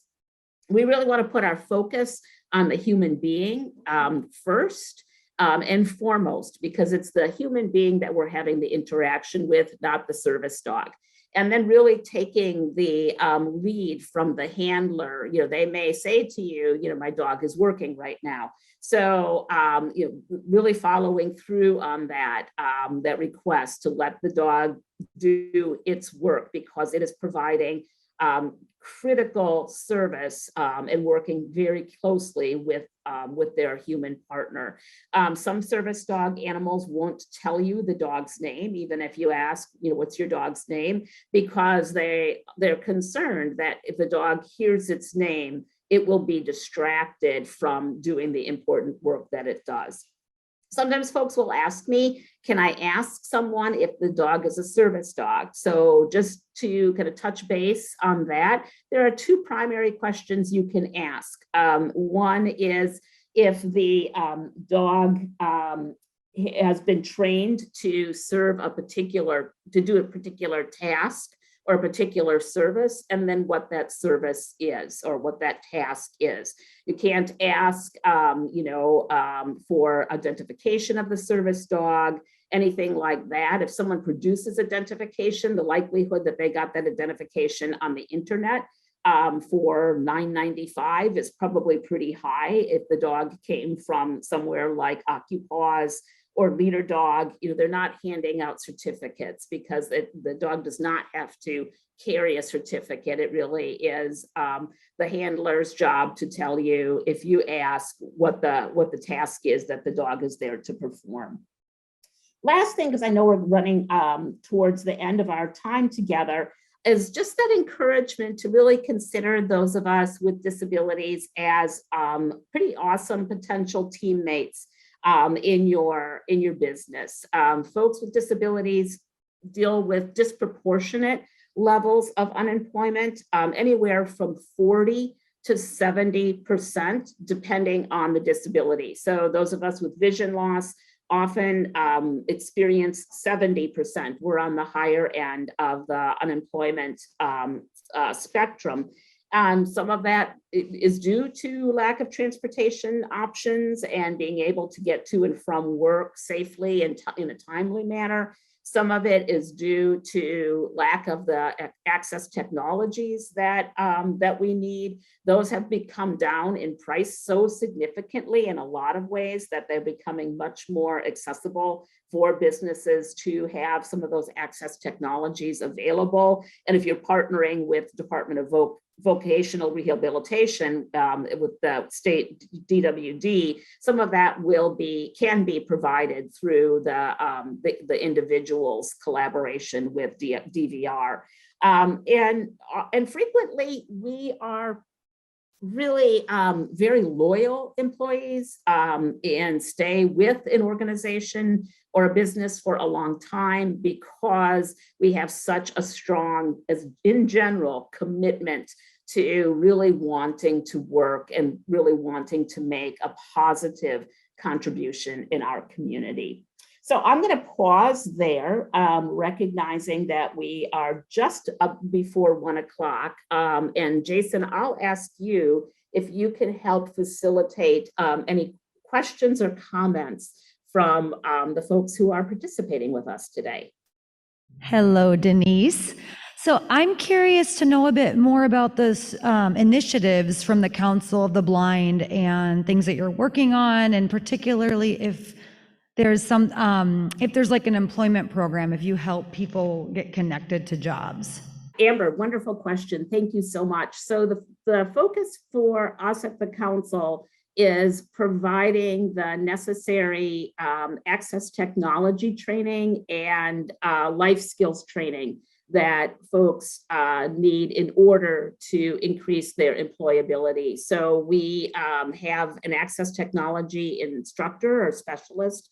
And so you're really learning how to use screen readers and magnifiers that are built into the computer or can be added, and other tools, and using those effectively and efficiently is a whole really important skill set, so that when we go to do our work, we're doing it in time effective and accurate ways that would make us competitive with other folks who don't need access to those technologies. Teaching folks how to navigate safely and from bus stop to to work, etc. So that's called orientation and mobility. Really helping folks learn those skills so that they can we can move independently in the community, and then teaching day-to-day living skills, like how to make sure that your clothes are clean, that you are well groomed to be in the workplace, that you've eaten properly, all of those things that require really blindness training to be able to navigate. So that's where we shine.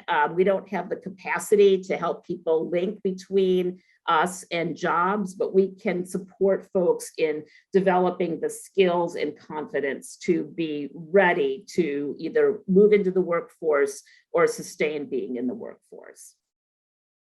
Well, I just really want to thank you all again.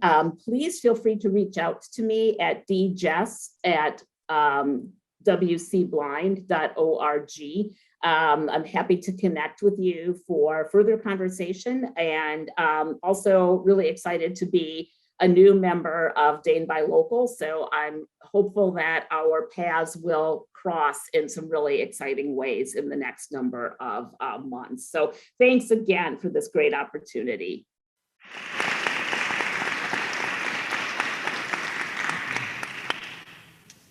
Okay, I'll let you see my face now. Maybe some of you wish you didn't. Anyway, okay. I'm Jason Hafen. I'm the owner of At Your Core Communications. I also help out with Dane by Local. And I've worked at area nonprofits for much of my working career in a number of capacities. But one of my passions is communication. So I am a broadcast journalism degree student from University of Wisconsin-Eau Claire. I had an incredible mentor through that experience who taught me just some of the basics of communication. And one great thing about broadcasting is that it teaches you to take sometimes complex information, sometimes simpler information, but information of all varieties, and decipher what's important from that, and then be able to communicate that to everyone. And when you look at yourself as a business owner or a nonprofit leader or a leader in the community, communication is a huge issue for so many of us, right? It's a huge issue in business. It's a huge issue sometimes at home. It's a huge issue in government. But anyway, the point is that communication leads to success. If you have good communication within your team, within your network, within your life, you will find success. You know, you look at it, we're all ambassadors for something. We're all ambassadors for either our organizations, our families, what have you, our communities. And what's important within that is we need to utilize opportunities. So I'm going to focus on one thing today, because I only have 10 minutes, so I'll focus on one thing. We have to be able to effectively utilize opportunities to speak to groups, to speak in front of people, but also to use those media opportunities to talk with people about our mission, our business, where we want to make an impact in the world. So in that, I phrase it as my goal in those situations are to represent my best self. So be authentic, be me, but be the best, be that polished, freshly polished version of me if I can. So I know my communication is coming through clear, clean, from a real place. The biggest, what's the biggest challenge for most people? Let's say if you had to do a TV interview, radio interview, something like that. Nerves, fear. We're afraid, right? We get a little nervous. We might say something stupid. Oh, I do that all the time. You ask my daughter. Someone might judge us for what we said, right? We're worried about the judgment. We're worried about how that's perceived. So I'm going to give you a little bit, kind of the nugget secret to take away the fear. To get past that common challenge, it really starts with you. You have to focus back on understanding yourself. So if you haven't done that, I'm sure many of you have, you're all leaders, many of you run your own businesses. You've done a lot of reflection, you've done a lot of honest evaluation of yourself. But do that repeatedly, do that again, do that regularly. Who are you now, even if you've done it before? And by evaluating and understanding yourself, your beliefs, your passions, what you believe in, what drives you, what impact do you want to make, then there's no fear. Because you know all the things that you're going to communicate are coming from a real place, right? They're coming from that core foundation of who you are, what you're about. And so there shouldn't be any fear. The other big thing is let go of perfectionism. I have never done a single thing perfect in my life. If you have, congratulations, but I haven't. But that doesn't mean that I'm not being an effective, valuable communicator to the people that I'm interacting with. So lose the thought of perfectionism. It's not going to be perfect. Preparing for, let's say, a media interview. This also goes for job interviews as well. If you're going to look to be hired, interview for a job or something like that, takes away the fear too. If you just get back to that core place, you don't need to prep for all the questions. You don't need to think. Same thing with media interviews. You don't need to prep for all the questions. What are they going to ask me? What are they going to trip me up on something? What do I need to know in advance? You know it all in advance because it's coming from you. So that's my challenge, my message to you today. Thanks.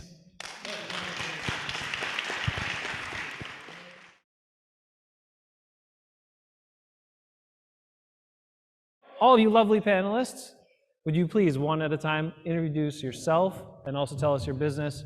Hello, everyone. I am Stacy Scannell. I own the soap opera on State Street, which has been there for 50 years as of this March 3rd.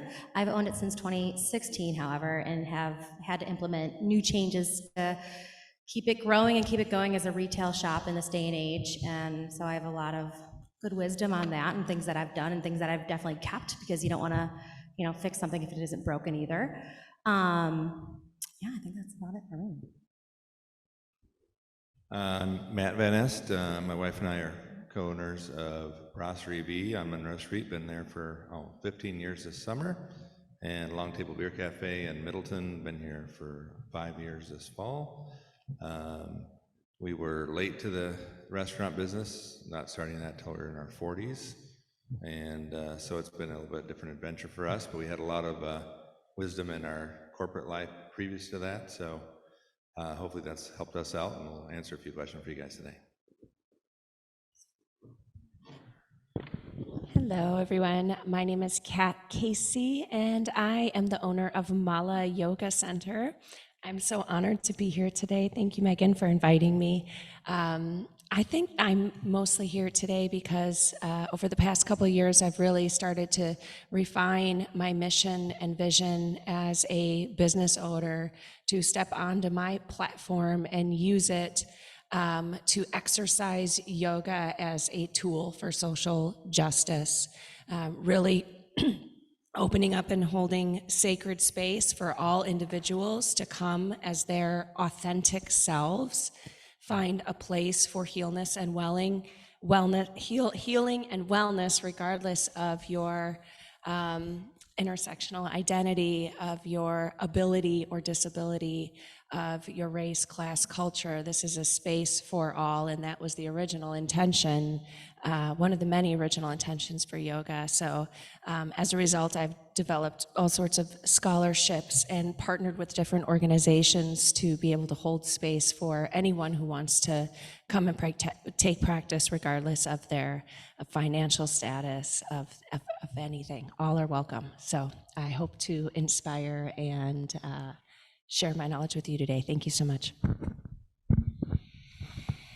I feel more centered and present after just listening to that. So thank you for that. That was great. My name is Justice Castañeda. I am the Executive Director of Commonwealth Development. I moonlight as a researcher and lecturer here at the university as well in urban and regional planning. Commonwealth supports 2 business incubators. We operate 2 business incubators that support small businesses, and it's such an integral part of community development and really a vibrant and healthy ecosystem in our communities here in Madison. So this is kind of what we do, and we've been doing this for, well, we started our first business incubator in 1986, and then our second one was in 97. I said that wrong, 87 and 96. So been a lot of great things. It's great to be here with you all. I really support the work of Dane by Local, and I'm really happy to be here. Hello, I'm Amber Sweener, the founder of Soul Seed. I am really passionate about helping purpose-driven business owners to be successful, and with a big focus on helping women business owners. So I started my business 7 years ago with a primary focus at the time on marketing and strategy. But as we've evolved, we really have niche focused a bit more on purpose-driven business owners. And about 60% of our clients are from the Madison region, and then we have others that are global. So we're a small local business. I'm also a musician and an author, and just very passionate about helping build businesses with profits from purpose and helping people be successful in that. I am Sue Peck with Evolution Financial. I do financial planning and investment management. And I named my company Evolution Financial to kind of celebrate and work with people as they evolve through life. So kind of along the lines of the purpose-driven business, I like to work with people to help them figure out what their purpose really is and what's really important to them, to help them figure out what they actually want to do with the money that they have. And I would point out is, as they each said, and on their sign, it designates what business they own, but it also designates the industry they're representing. So we knew that lots of different leaders would be coming today, so we wanted a little bit from different. So Stacy is representing retail with her business Soap Opera. Matt is the restaurant, food and beverage. Kat is health and wellness. Justice is nonprofit. Amber is marketing and branding. And at the end, Sue is our financial representation. So hopefully we'll at least touch on something that affects everybody in a little way. You want me to do this? Yeah. Okay, what are your core values? We'll work this one for everybody down the line. What are your core values? When did you identify them and start living by them professionally as well? Yeah, Stacy. Okay, core values. I would say a lot of what we've already heard today, being authentic to yourself, being kind. I've heard so many good things up here about how to treat your employees today, and I'm really excited to hear that because I actually had a business owner, another Dane by Local small business owner, reach out to me last week in tears on the phone, asking me how I don't have turnover and how, she asked me, to give her some advice. The first thing I said is not every one of your employees needs to hear and feel the same thing from you. One of my employees, if they do a great job, what they want is more freedom. They want a more flexible schedule. One of them would like a raise probably, and the other one's like, bring me some food and I'm happy as a cat, So every single one of them is totally different, and you need to get to know each of them individually and take that time. I loved hearing, spend that 10, 15 minutes with them one-on-one. These are your people. Without a good crew, without that good team, you're not gonna get far, I'm not gonna lie, and you're gonna be sitting there with turnover and feeling frustrated. I guess I didn't bring this up, but I've been in management and sales since I was 14. I won't say how old I am now, but it's a long time. And that's always been the core value, is just, being who I am, being authentic to who I am, being kind is part of that for me, personally. I guess that might not be for everybody, but definitely helps, I think, in this industry. In showing who I am, and then respecting who they are as well, and trying to get to know them, and not even just my employees, and my customers as well. When they're coming in, how can I accommodate them? Somebody might want to just browse my store, and as long as they feel warm and welcome, that's number one, I think, though. They walk in, say hello, let me know if I can help you find anything, welcome. And if they want to have that time to themselves, giving them that. I don't want to be stalking them around my shop. But then there's that person that wants more hand-holding. They want that one-on-one time. Oh, I came here 10 years ago and there was this green soap. It was like this big. Where is it? And I could be like, well, here, walk me in the place it was. And I will walk with them over there and we'll discuss it. And honestly, I'll probably know what they're talking about, oddly. Some of my employees look at me like, how did you know that? Someone came in the other day, there was like this Egyptian guy in the package. And I was like, oh yeah, that was a sandalwood soap from Crabtree and Evelyn. That was discontinued in 2017. Like, I know everything about every product in my store. And that also is another helpful thing. Know what you're doing. Know, your shop, every aspect. I can do every single job in my shop. Do I want to? No, I want some time to myself and my 2 little boys, So I treat my people right so they can keep the ship moving, so I can, continue my life and also be a part of my business without having to be my business. I could go into more detail, but I feel like some of these people should talk. So thanks. For us, I think it's always been one, for me as a small business owner, all these folks up here are, a lot of you probably are. When you're in a small business, you don't have a huge staff, you don't have a huge amount of employees, you don't have, sometimes, unfortunately, a lot of time to spend developing your employees, as Drew talked about before. Time is a big thing. So for me, the most important thing that I always try to do, and I've always tried to do in all the years I've been doing this, is lead by example. So I don't want to ask anybody to do anything I won't do. I've been in the dish pit, I've jumped on the fry station, I've mopped and cleaned the bathrooms opening up with another person. So for example, an example of that may be like some days I come in right now, we have one person working lunch and then me. So I'm kind of the floater, helping them out. I'll run the food, I'll clean the tables. If I come in and we have to mop floors and clean bathrooms, I will actually usually tell that person, why don't you do their stuff, I'll do those. Because to me, that's always a great way to show people that anything that I would ask them to do, I would do myself. So I think just leading by example, obviously your tone and your style and how you do that, how you treat customers and treat the employees is important too, but just showing them even the simple things like doing that. I remember the last day before shutdown a couple of years ago, when we were shut down for a week, when we had to learn to pivot and do things differently for a while. The last day we were open was one of our busiest days we'd ever had, and our dishwasher did not show up, which is probably the most valuable person in a restaurant. And so I was busy helping on the floor all night with, again, running food and clearing tables and whatever. So my wife came in, I hollered at her and she came in, and she spent like 4 or 5 hours in the dish pit on probably the busiest night we'd ever had. So it was just, again, it shows everybody that's working with you that I think that when you do those kind of things, it really is meaningful to them. So not just lead by example, but by how you treat people, but even just doing simple things like cleaning the bathroom. Like it's a big deal when someone sees you do it versus you always tell them to do it. So, and then for us being in the industry that we're in, and a lot of the industries up here, our motivation to start being in the restaurant industry is my wife and I love entertaining. We love having people over. We're usually more often in the house that people come to and hang out. So we wanted to create a restaurants that help out that way for customers to come in. So I think it's important, we haven't really heard this word today, is when people come to work, if it can be fun and enjoyable, that's a really big deal. So we really try to make it fun for the employees, and we want them to have fun, because if they're having a good time and enjoying themselves, that will show to the customers when they go to take their order, interact with them.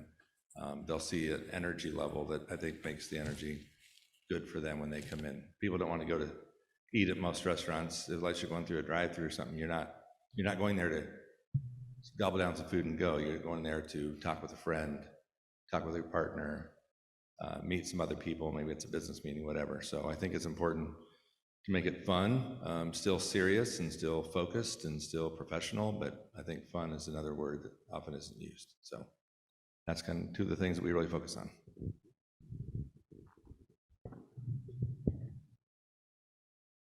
Core values. So this is one of many incarnations for me as far as career is concerned. And no matter what I've been doing with my life as a living, it's always been really important to me to just. Oh, here you go. You turned it off on me. He turned it off on me.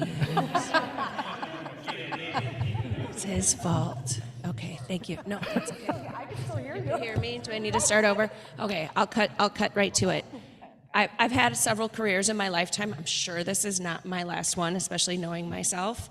But no matter what I've done, it's always had to make a difference. So I started off as a paralegal, working in social justice. Then I moved into special education. It was such an amazing, rewarding career, but it was time for me to move on to something different, and this time treat myself a little bit, because yoga has changed my life for the better. And I just really wanted to hold space for other people so that they could experience that, so they could tap into the fact that we don't need anybody outside of ourselves to heal ourselves. We can give that gift to ourselves, and I really feel that the eight-limbed path of yoga is a tool for that self-discovery and self-healing, and that is really what drives me. Also, to extend that out even further, going back to what I was talking about when I introduced myself, to just leveling that playing field, and so that all people feel welcome, which has led me to reach out to other organizations, the Trini Foundation, that provides scholarships for people with who are in recovery to practice for free, the veterans organizations that I've teamed up with, because we really need to show a lot of love to our veterans in this country. I'm sure all of you know that, but there's just not enough love and support that we can give that community. So we hold 3 free classes a week through different organizations for them. And then our allyship fund that I founded about a year ago, so that anyone who in the LGBTQ plus community, the disabled community, the BIPOC community, regardless of financial status, can apply and come and take practice. My mission, my vision to the world is to hold space so that you can come and heal yourself. I'm gonna leave the mic on for you. I'm a fidgeter, and I know when you have the mic on the table, I do this. I've made that mistake with podcasting recording before, where I'm fidgeting and that's all you're hearing, so that's why I do. I'm so sorry. So look, I'm from a long line of badass brown people who will stop at nothing to bring music and art to children, and I make no bones about that. And I think, for me, it's always about saying one thing in the mirror in the morning and then coming home at night and asking yourself if you have enough evidence based on everything you did today to prove yourself guilty of being the person you said you were.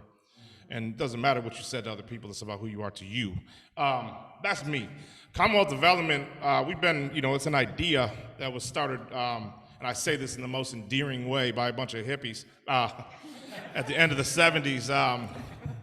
And it's a different approach to violence prevention, and I think that they were actually very prescient in terms of the way they approached violence prevention. But, our the mission, the organizational mission is that we support and preserve the vitality of the neighborhoods in the Madison Metro through a people-first approach centered in racial justice and community-level health improvement.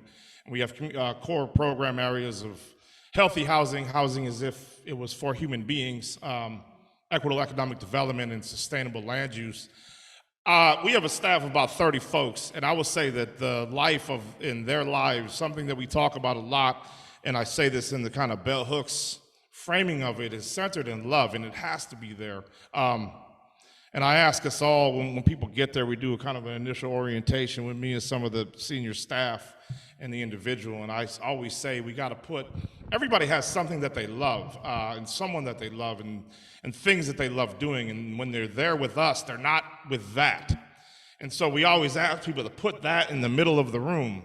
And every conversation that we have from that moment on is about honoring the things that we love. And in terms of all of the things that we do, I've been through incarceration and war. I have a lot of reasons to move away from that and to gravitate against, so using that energy to recognize the space and the capacity for love has been my own little journey.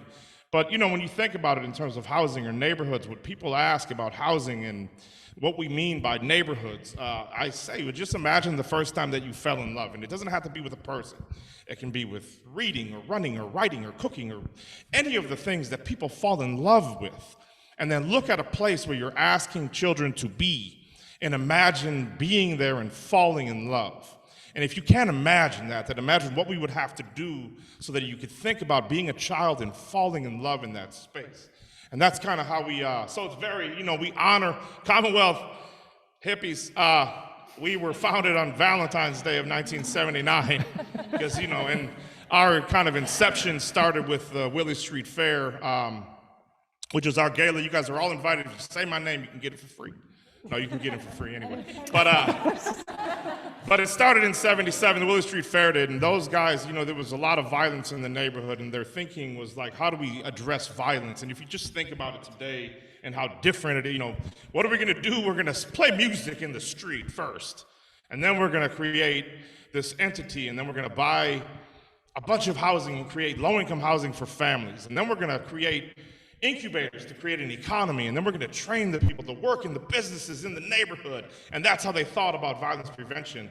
And I, hopefully that we keep that spirit alive, so I know it's kind of corny, kind of hallmarkish, but if you had to think about it, at the end of the day, it's a culmination of love, right? Like, that's what we do, that's why we do it. Yes, that's awesome. A lot of similar threads to what other people have shared. For me, my top core value, it really boils down to what I consider personal freedom and authenticity. And I went on this journey through years, and I kind of boiled it down to a phrase that your personal truth is your path to freedom. And that's been so true for me in the journey of being a business owner. I joke, but it's actually true. I say if you really want to confront your traumas, fears, self-doubts, start a business because everything will be revealed. That has been the story of my last 7 years. And it ties into also what I do with my work and my team. But for me, that personal freedom to me means the freedom to be my true self. I look at all the energy that was wasted on the self-doubts and like gaslighting my own vision as a leader. And in working with business owners, I would see like that same pattern. And so I aim to bring that in our culture. So we really embrace authenticity of each person being who they are, through different, I think we might talk later about how we bring it in, but that's kind of the root core of everything. And so I aim to bring that in to how I built the business, how I think, and in order for me to lead others, I need to lead myself, so I always start there. And I noticed this pattern of like growing up in a family of like really hardworking people who did everything for everyone else, often had nothing left for themselves. So this was important for me because like many of us in the room, I would say are generous. I consider my brand heart-centered badass. Okay, like you need both sides. And so that was that journey for me in recognizing that putting myself first, my personal freedom is necessary to be sustainable in business, because there were so many times where it was hustling and working so hard and grinding myself down and like having nothing left for myself. So that's where I feel that's really empowering. And like if we are going to give to the community and give to other people, that's a positive thing to embrace, putting your own self-care first. And so that's what it always comes back to for me. So for me, it starts with integrity and honesty. Those are really big values for me. Next, absolutely comes with empathy, whether that's listening with empathy or speaking with empathy or just being with empathy. Those are really big and important to me. I have a couple of different certifications. One is a certified financial planner, and then the other one is a registered life planner. So the CFP, that's table stakes. Like, I feel like I need to have that knowledge in order to do my job. The registered life planner is something that I've gone through for the last couple of years to get that certification. And with that, I had to go through my own life planning process of figuring out what's most important to me. What do I need to do to bring those most important things back into my life or keep them in my life and keep them front and center? And so for me, throughout that process, I found that one of the most important things for me is relationships. And how am I going to keep those relationships, whether it's with my family, with my friends, with my clients? How am I going to keep those relationships kind of top of mind through everything that I do? And so I really feel that, you know, one of the parts of the question was, when did you really start bringing that into your business? And for me, the last couple of years were when I really started making that front and center for me and helping clients to make that front and center for them. And I'm still in the process, you know, Evolution Financial. My evolution is still going as well. And so I'm trying to figure out how I get the time to make sure I have those relationships front and center for me and give myself the time to just be with myself as well. Great.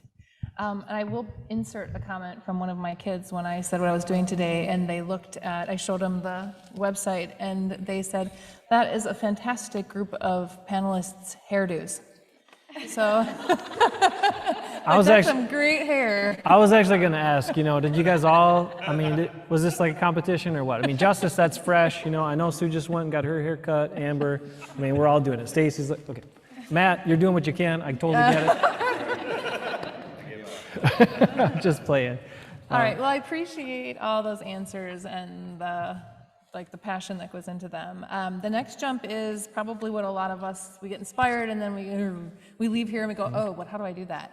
And so I guess our next question to you would be, when those challenges, specific to your industry, when you face challenges, how do you keep that core value? How do you keep moving? What are some tools or things you use to maintain that values?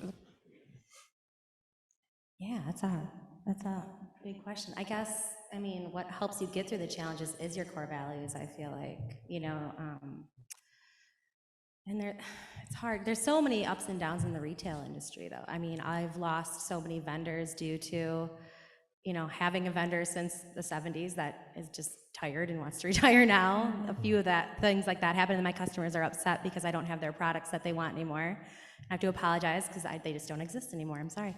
Or, you know, with COVID, a lot of businesses shut down. I got rid of a big chunk of even finding bottles, because we do our own manufacturing. We make our own soaps and lotions and all that. I couldn't find bottles to put my product in. So I'm sitting here like searching the world, trying to find a bottle to put the lotion in that I just made. Or sanitizer. I got, you know, when COVID first hit, we were one of the only places I could find that actually had sanitizer. I had like 12 gallons on hand for some reason. So that was crazy, just trying to find bottles so I could get sanitizer to people. You know, when those crazy things hit, you just kind of have to stop and I heard self-care, and that's so important, to stop, take the time for yourself to look at everything from above instead of being in the trenches and fighting for your life. Take a step back and take a look and say, okay, you know, what do I need to do? What are the steps I need to do? Let's make a plan. Let's make a plan of action to make sure that, you know, my customers, my staff are happy. I can continue, you know, getting products to people while also, you know, staying humble and kind and appreciating the hard work that's getting put in by everybody. So yeah, I would just say, you know, taking my core values and making a plan of action based on that so that we don't lose them and can continue being successful. Well, Obviously, in the last couple of years, been an extreme challenge for many of us. In the restaurant business, when you're a dine-in business that people congregate close together and hang out, and all of a sudden you can't do that, that's a really big, quick pivot that you have to make. So for us, it was, we had a little time to think about what was really going on as much as what do we do now? So thank goodness for technology, because we were lucky enough that our POS system that we had was coming up with a new product that they had just finished recently, and they were kind of rushed out, and we were able to start, which got us going on carryout, and people were able to order online and stuff, which now we're 2 years later, COVID or not, we're all kind of used to. You can just go to about any restaurant and order online or make a reservation or contact them right from their website or Google page or who knows what. So it's just the pivoting part has always been part of the restaurant business for sure, on a daily basis often, because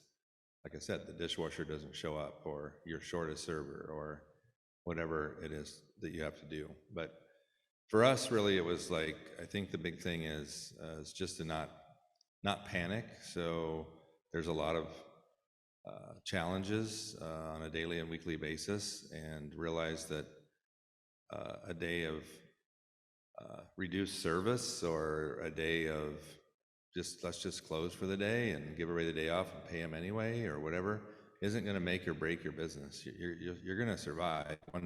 One bad day or a few bad days here and there isn't going to stop you from being successful in the long term.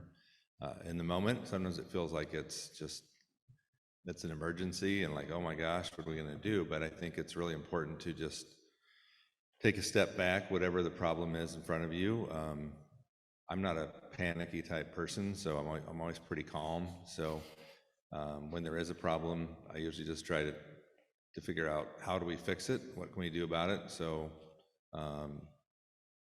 like I said, the big thing we've had to do in the last couple of years is some days we're open 4 days a week, some days we're open 5, some days we're not open for lunch, some days we are, and those decisions are based on if there's a staffing issue, or unfortunately, as we've seen some people not here today, people get COVID, sets up in the restaurant industry a whole line of protocols we go through very seriously to figure out what we can do. But the last thing I would want to do is put my staff in a position where, like, okay, you guys are short 2 people in the kitchen, or we're short 2 servers, but we're going to tough it out.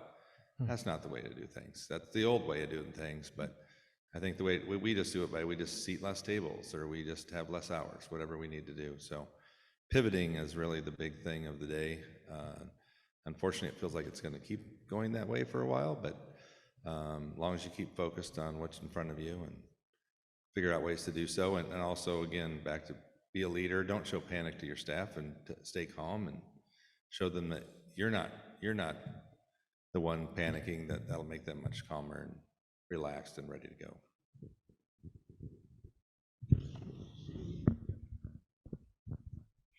So some words that come to mind for me are trust in what I envision and am working to manifest. Keep my mind focused on my intentions around that. And also, when you're a business owner, you got to have grit. You got to have a lot of grit, especially these days. You said, you got to be able to pivot. Oh my gosh, I was running a virtual school program for a year during the pandemic. I had a group of children coming to my studio, bringing their laptops and doing school. Thank goodness I had an education degree I could fall on. That's how I got through the pandemic. I lived out my dreams of being Laura Ingalls and running a run-room schoolhouse for a minute. And then also just really, this took a lot of work for me and intention to build a strong support network. About 2 years ago, I decided, the saying, you pick your friends like you pick your fruit, that I wanted to have in my life strong, independent individuals, and I wanted to nurture those relationships. And so I feel right now that I'm in a really good place with that. I've got people that I can reach out to, that I can connect with once a week, twice a week, just to help ground me, center me, to kind of bathe in their own independence and success, because we need to be inspired. We can't always inspire ourselves. We need to be inspired by others, like all these amazing people here today. And then speaking of strong people, the first attorney I worked for, Terry, at the end of the day, if something came up, she would say, that's a tomorrow problem. And so I say that often, that's a tomorrow problem. But we could pick it up again tomorrow. So I think with any kind of social good enterprise, whether it's a 501c3 or a social enterprise or community benefit corporation, whatever you want to call it, the demand is always going to outstrip. It's always going to, outweigh. You're going to have more demand than you do resources to meet it. And a lot of times, like getting people and saying, look, you're out here, and some of the places that are smaller than Commonwealth, you're like, you're trying to solve the residuals of some of the more complex issues on the planet.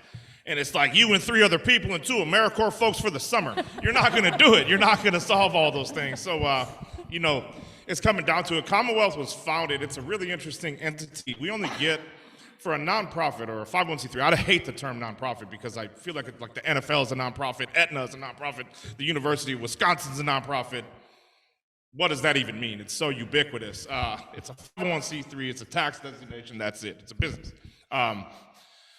We were founded, we only get about 10 to 13% of our revenue from fundraising or donations or grants or anything else. And it's a really interesting model that they built, so it helps us weather volatility in a way that a lot of other entities can't, or that they struggle, or it becomes more of a stressor. So none of our core staff or management is funded by donations or foundation. It's all done through our own revenue. So that makes my job a lot easier, because a lot of folks, like, I don't have anything in my job description that says I have to fundraise, other than I got to find someone to go fundraise. So that's a huge weight. However, the world and what comes with it, there's some war analogies stuff that I think about. One of them is you got to learn how to do everything in the dark. And the other thing is you got to give yourself space to freak out every once in a while and be fine with that, because you're dealing with things that, you can't apply logic to illogical situations. And so when you get into that space, you try to bottle that up, and it's going to affect other folks. So give yourself a chance to freak out. I think one of the benefits that I have, going back to that thing about staff, is, we have been fortunate to attract some amazing thinkers to Commonwealth Development, and my job is to buy them coffee. When I started my post-military career, I was teaching, and I came up with this novel concept of feed children, and your life will be better. Just feed them, and everything else that happens for the rest of the day will be better. And it turns out that works for adults too. So a lot of my day, sometimes for our line staff, they're just like, do you do anything? What do you do? It's like, I make sure we got coffee, we got breakfast. When we can get them, we get, I try to get baked goods in there. I do stuff like that, and I try to make the lives of the people who are doing the work every day a little bit easier every day. And I can't do that, but I can do a lot of this.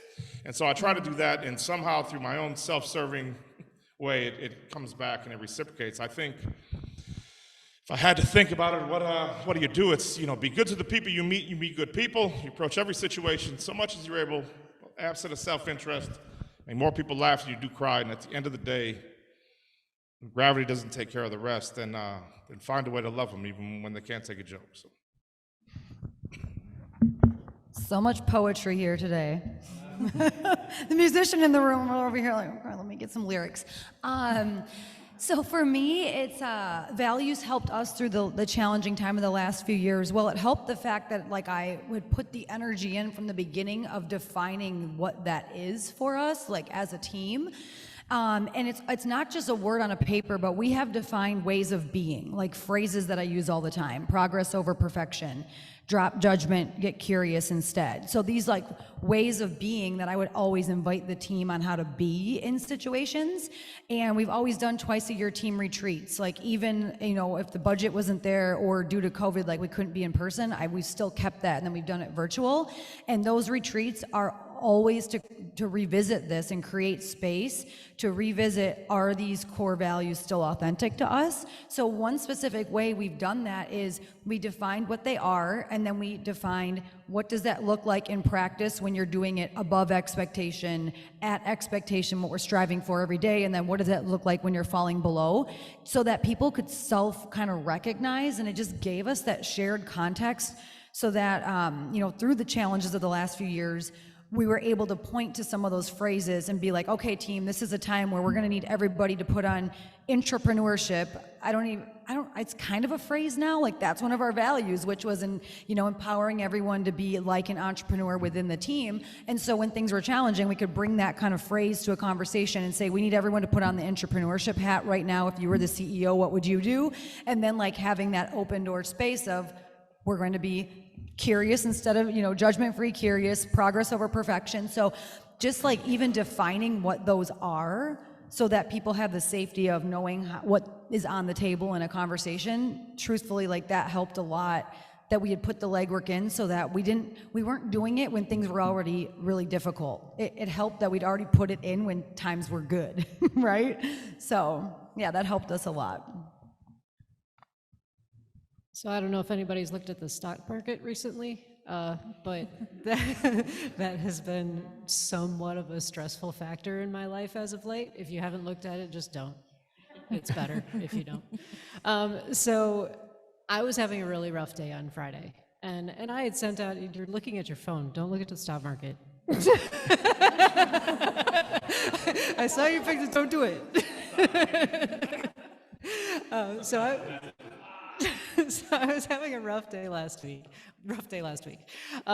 So I was having a rough week last week. I had sent a message out to all of my clients, kind of giving them a market summary, talking about what's going on. One of my clients gave me a call and said, okay, so that's great, but how does this apply to me, right? And I'm thinking, first off, she's probably freaking out because she saw how much her account has gone down. So I'm ready for that conversation. But really, kind of referring to what Kat was saying, where, we're there to hold space. I was there for her to just speak at me for a little while and tell me what she was worried about. And when I started in talking about, here's what's going on in the market, here's part of the reason why what's going on in the market is happening, she's like, I know all of that. She's like, that's stuff, I can see that from the news. I don't really need to know all of that. I just needed to talk to you. And really, that was it. And it's really interesting being in that position where I know that I need to have the knowledge, I need to be there in that way, but also I just need to be there and listen, because people need somebody to explode at every once in a while. And if something is stressful for them, like the market is, they're going to go to their financial advisor and explode at them. And it's not my job to be defensive, it's not my job to be judgmental, it's my job to listen and explain if needed. And so, really going back to that, empathy is a really big part of what I do in my job. As far as what gets me through the day, Jason, that I was having a rough day on Friday, and I had a whole list of things that were going wrong for me on Friday. And so one of the text messages that I sent back to Jason after, I'm like, oh my God, I need to do this, and I need to do this, and this is going on, and this is going on. And I said, so I'm just going to meditate for a few minutes, and then I'm going to wrap up my day. And that's one of the things that I do. I had so many things, and this goes back to how do you invest and what do you do when things are crazy? You do nothing. You sit, you take a breath, you take some time, and then you wrap up whatever you need to do, and then you make the rest of the stuff a tomorrow problem. So taking that time for myself was really important that day. And really, it was 15 minutes, and then I went back and I'm like, all right, so I'm gonna take care of a couple of emails, and then I'm gonna head home. And I felt a heck of a lot better. So either reach out to a friend to talk to them. I've got a whole bunch of financial advisors that I can reach out to on a moment's notice to have them talk me off the ledge, or have them talk me through a problem that I might not know how to deal with, or I have friends, or I have my own head where sometimes I just need to be for a little bit. So just take some time. So we don't want to finish on this, but we want to get this because this is important. What about your stances on political or social issues? Do you incorporate those into your business, and do you make that known? And how, if you do, how has that helped you succeed? Well, I purchased an existing business. That's a little bit different than creating my own, I suppose. But if you knew my business at all, it was owned by Chuck and Chuck, and they both are extremely politically fueled. So I took it on with the same political views. So yeah, I incorporated it still because why not? And I believe a lot of the similar things they did. It's definitely not a forefront for us. I think there's certain issues that I really do believe in, like LGBTQ equality and helping the youth and things in that community, which was a big part of their mission as well. So there's a lot of things that I'm really passionate about and I'm a little bit more vocal about, but there's also, some things that I'm not as passionate about, and I want everyone to be able to come to my shop and not feel unwelcome at the same time. So, we definitely are allowed to be who we are. We're right on State Street, so it's hard not to see the protests coming by every day, depending on, all different political views as well. So our doors are always open, and we don't have to agree, to be kind to each other. But I don't know, I guess I don't have a ton of feedback on that unless I guess I had like a deeper question. But we do, because we've always done it. And it's something that's important to us to try to support those in, more underprivileged areas and help support them and build them up and get them to a better place, so. And I guess just for clarification, because for a long time, that was something businesses would be like, no, we're staying neutral on everything. We're not gonna, play it safe. But so many businesses now, even huge corporations, are taking a stance where they see a line. Exactly, yeah, that's kind of what I was saying too. Like there's certain areas where you can't be quiet. Like there's war going on, like the war in Ukraine, for example. And we raised a bunch of money in March to send over to the Red Cross over in Ukraine to help support those people. And so there's certain things that I feel like are it can be maybe somebody, when they saw me raising money for that, were like, I'm not shopping there anymore.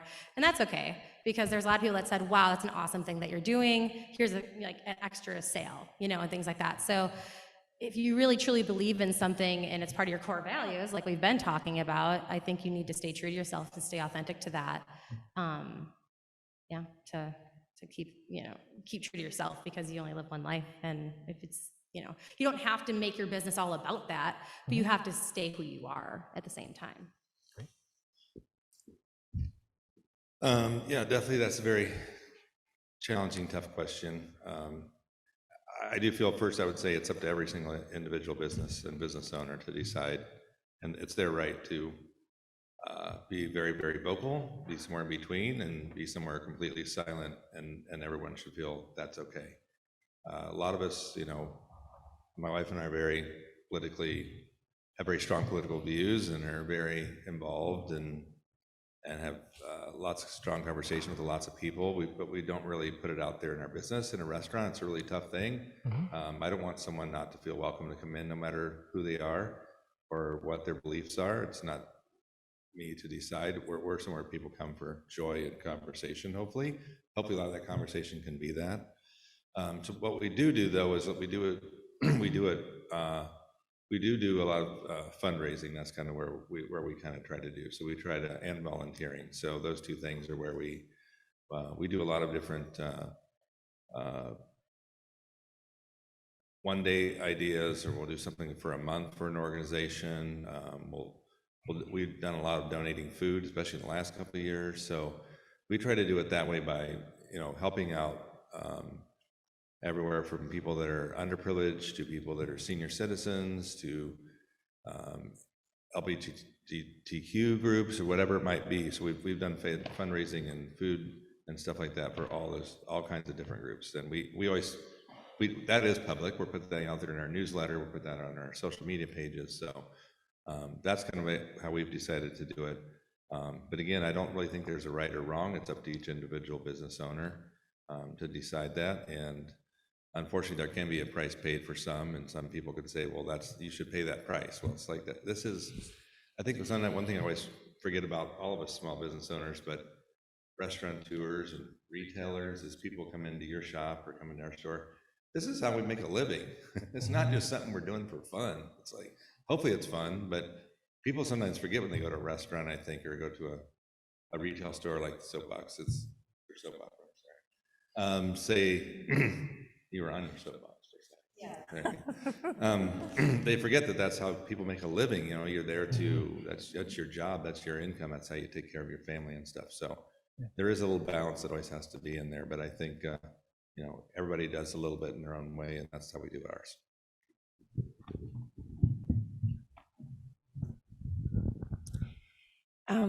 When I first opened my business, I had a lot of well-intentioned people telling me not to express political or social views, and you know, that really is how it was done forever.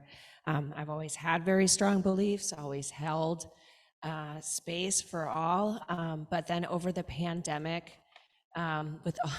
with all that happening, a lot of people, we pivoted and shifted, and it just, I wanted to be much more vocal and do more, like just felt a drive and a purpose to do more and do whatever I could. And so I'm very vocal now about holding space for people and striving for social justice and equity.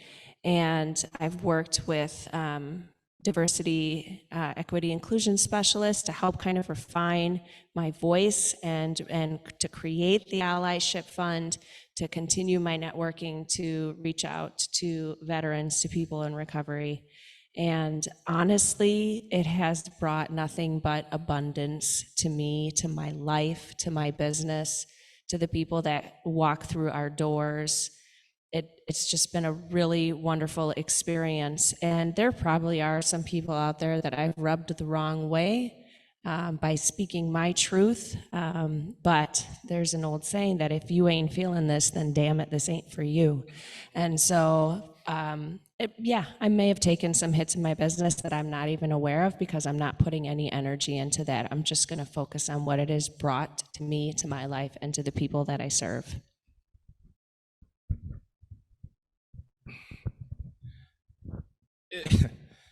If you deny the humanity of or engage in the persecution of the children, the families, and the people that we love and work in solidarity with, that's not a political view.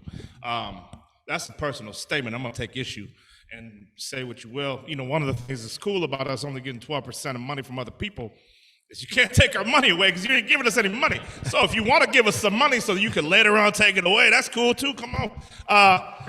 My big issue with that, though, is that, you know, if you're not going to like me because I'm Mexican, my issue is that you're not even giving me a chance. Because if you're not going to like me because I'm Mexican, look, give me 15 minutes and I'll give you a list of bona fide reasons probably why you hate my guts. And you're just being lazy. And I feel like the complexity of the issues that we have in this world are not conducive and do not allow for that type of laziness. So I'm going to take issue. I know with the 501 amendment to the tax code was a Nixon administration technology that was created in essence to take the teeth out of community organizing and saying that you can't be politically active around some core areas, housing, education, healthcare, food, and transit, issues that are inherently political. I don't know how you do this work without that. And I think having stances and spaces to say it, I think is critical. And I think, you know, again, we don't have the luxury right now of sitting on the sidelines when we are actually watching active persecution and the denial of humanity of entire swaths of our population in a veiled form of political view. That isn't a politics, that's not a political view. So I don't know, maybe I won't be around very long. I don't know, you know, like I don't know how we do our work. I don't know how we operate in this world, and I don't know how we live and look at folks in the eye if we don't have the intestinal fortitude and the backbone to stand up and say that that stuff is wrong. I guess I'll leave it. What Justice said echoed a lot of my feelings on it, which is a lot of things that I didn't even really think of as political or social. It's just like I believe in humanitarian rights and just sort of the way that I am, and I wanted to build a business that allowed me to be in the vision that I believe in and then do that kind of work in the world. And so, yeah, now, I didn't realize that there's things that are social and political until sometimes we get a nasty email back, and it is what it is. And I'm not worried about it because I'm in business to make a difference at a very different kind of level, and it's about profits rooted in purpose and like what feels right, and I'm not willing to sacrifice that at the at being able to make some money over here because I went against these core values. So for me, it comes down to a lot of businesses ask this of us because we work in marketing and brand. And it always just comes down to, are you doing it because it's performative, or is this really work that you've done at your human level to know what you believe in and stand for as a company so you can show up authentically in it? And that's what I think it comes down to, is it shouldn't be performative.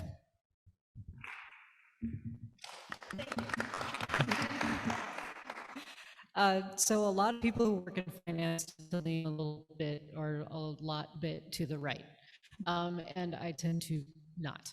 So one of the things that I started doing a couple years ago, I can't remember when I started advertising on Devil Radio, but I started sponsoring the Dane by Local show on Devil Radio, and I started advertising on Devil Radio. And part of that is because I want to keep Devil Radio on the air. I don't think there are enough voices on the radio to express the more left side. And so I wanted to make sure that those voices continued to be heard. They are also my voice. And part of the reason, with everything that's happened in the last couple of years and a lot of just things that just don't make a lot of sense, when I'm sitting in front of a client and I'm trying to explain to them a basic economic effect of something that has happened because of something that's happened in the government or something that's going on around the world, I do not need my clients to tell me some sort of thing that doesn't make any sense, and that's why what I said was wrong. I need everything to be in logic when it comes to basic economic facts. And so part of the reason why I want to speak my voice when it comes to politics is because I need to have my clients understand that when it comes to all of these things, I'm not going to take what you've heard somewhere saying that everybody is lying to you. I'm going to tell you, this is how economics works, and this is what's going on in the market right now, and those are the facts. And I can't have pushback from my clients on that. Okay, before we go to the next thing, and we take a couple questions or we'll ask for questions, I appreciate all of you, appreciate all of your answers, your openness, your honesty, and showing the different ways and different challenges about how to express yourself on the social issues that you believe in. So thank you for that. Yes. You want to take? We just have a couple minutes, so we wanted to open it up to the audience online and here. If you had any questions for the whole panel or any individuals on the panel, now would be a good time for that. Let's start with you. Hey, my name is Megan. Matt, I was sitting behind you, and now I'm annoyed that we could chat because you have the top 5 best French fries in Madison. Okay, so I run a small business, Jeff and Mineral Gallery. We focus on gifts from the earth in Cambridge, Wisconsin. And we've been open for 5 years, and we made it through the pandemic, which we're very excited about. Part of our next step, so I've always worked in nonprofits. I've always worked in schools with kids. I was in AmeriCorps for a couple of years, so I've always been really actively involved in the community. And I just want to hear from you what your most successful or memorable experience as far as like connecting with the community has been to inspire my small business on our like next step to reach a greater community to like enjoy that we can use with enhancing our inventory and our home. I guess my question is, how do you connect with the community and like what has been your most positive experience? I don't know, like retail people, but Oh, hi. I can dig in that. Gosh, there's so much. We do a ton for the community. We do a ton of like giveaways. Anytime somebody reaches out with an email or a phone call, this is for any other nonprofits or anybody in the audience. If you have an event going on, you're trying to raise money for a good cause, I'll give you a basket. I'll donate something to you for like an auction or something. So we do that. I've donated I'm sorry I keep bringing up COVID, so, 2020 at least, I should say. But we donated soaps and lip balms to the doctors at Meritor as well as SSM Health, and that was a huge thing for us. They ended up all coming back and buying things, so I have tons of new clients just from donating a few hundred soaps and lip balms because they needed it, and that was like April of 2020. I was like, you guys deserve this, you're great. And you don't always have to give away. I mean, you can't afford that as a small business all the time. Luckily, I'm a maker, so it's a little bit more affordable because I start from the ground up for certain products. But just, showing your support to certain events too. I'm thinking of things that are not costly. Maybe you guys have better examples, but and just, being accommodating was huge too. We redid our website because our website was extremely unuser friendly. It was made in like 2000, super hard to navigate. So I've redone the entire website. So it's super user friendly. And we even have like a system, like a monthly subscription. So if you set it up, you can get your lotions and shampoos and all that. It'll just show up right at your house. So I'm just trying to make things as easy as possible for my customers. And I know, like, I'm a big stone person. I'm wearing my stones. I love them. Maybe, oh yeah, I got plenty more. Just not wearing a lot of them. But, maybe reaching out to your customer, your community, your specific community, and letting them know, hey, full moon's coming up, charge your crystals, because I got you. Things like that. Like, think about, what does your community want? We just sent out a newsletter about herbs and all the different herbs and what they do, because we have an herb bar that you can come and make your own herb sachets, like different herbs. Sorry, I'm not trying to take too much time, but just think about, what does your community want, and how can you keep their interest with that? Yeah, we are closing in on our time. Do we have one more quick question? Does someone else have a hand raised over here? Otherwise, we're gonna do a. Oh, are we about done? Yeah. Okay, we're gonna be respectful of all your times. These lovely people are amazing. You can find out more about them and reach out to them directly. But before we go, one tip on how to continue to live your values professionally in your business. Parting shot. Yeah, I know, I got the first choice, I get to go get Rapid it. fire.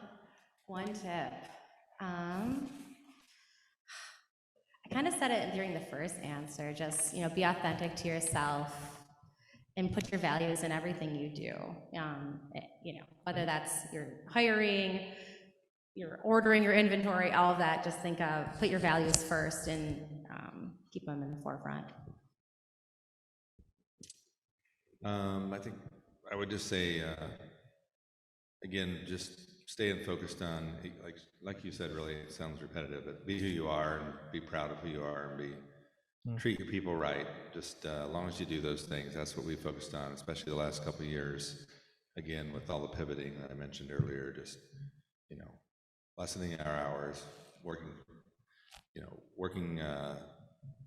making exceptions for people that you need to make if they're having a hard day or whatever. Just whatever you can do to make people's lives a little bit better, starting with your staff and people that work for you first, because if you do that, then everything else will come out on the right side.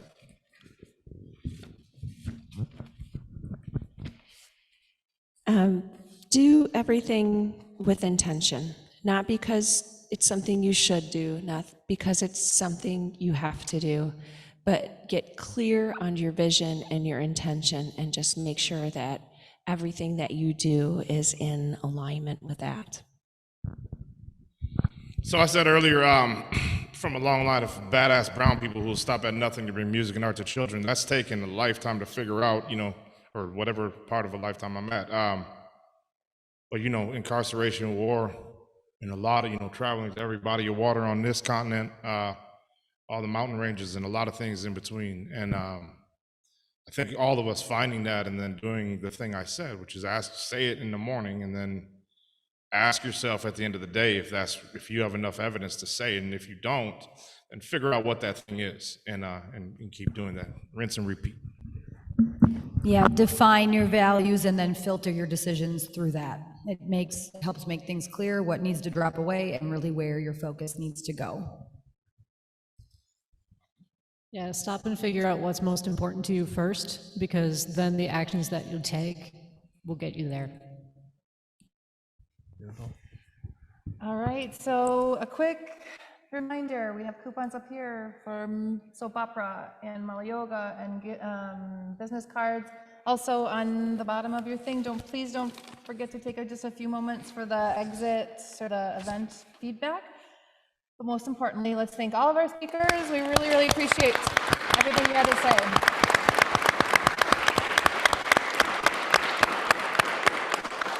And thanks to all of you for coming today, joining us online for this brand new conference.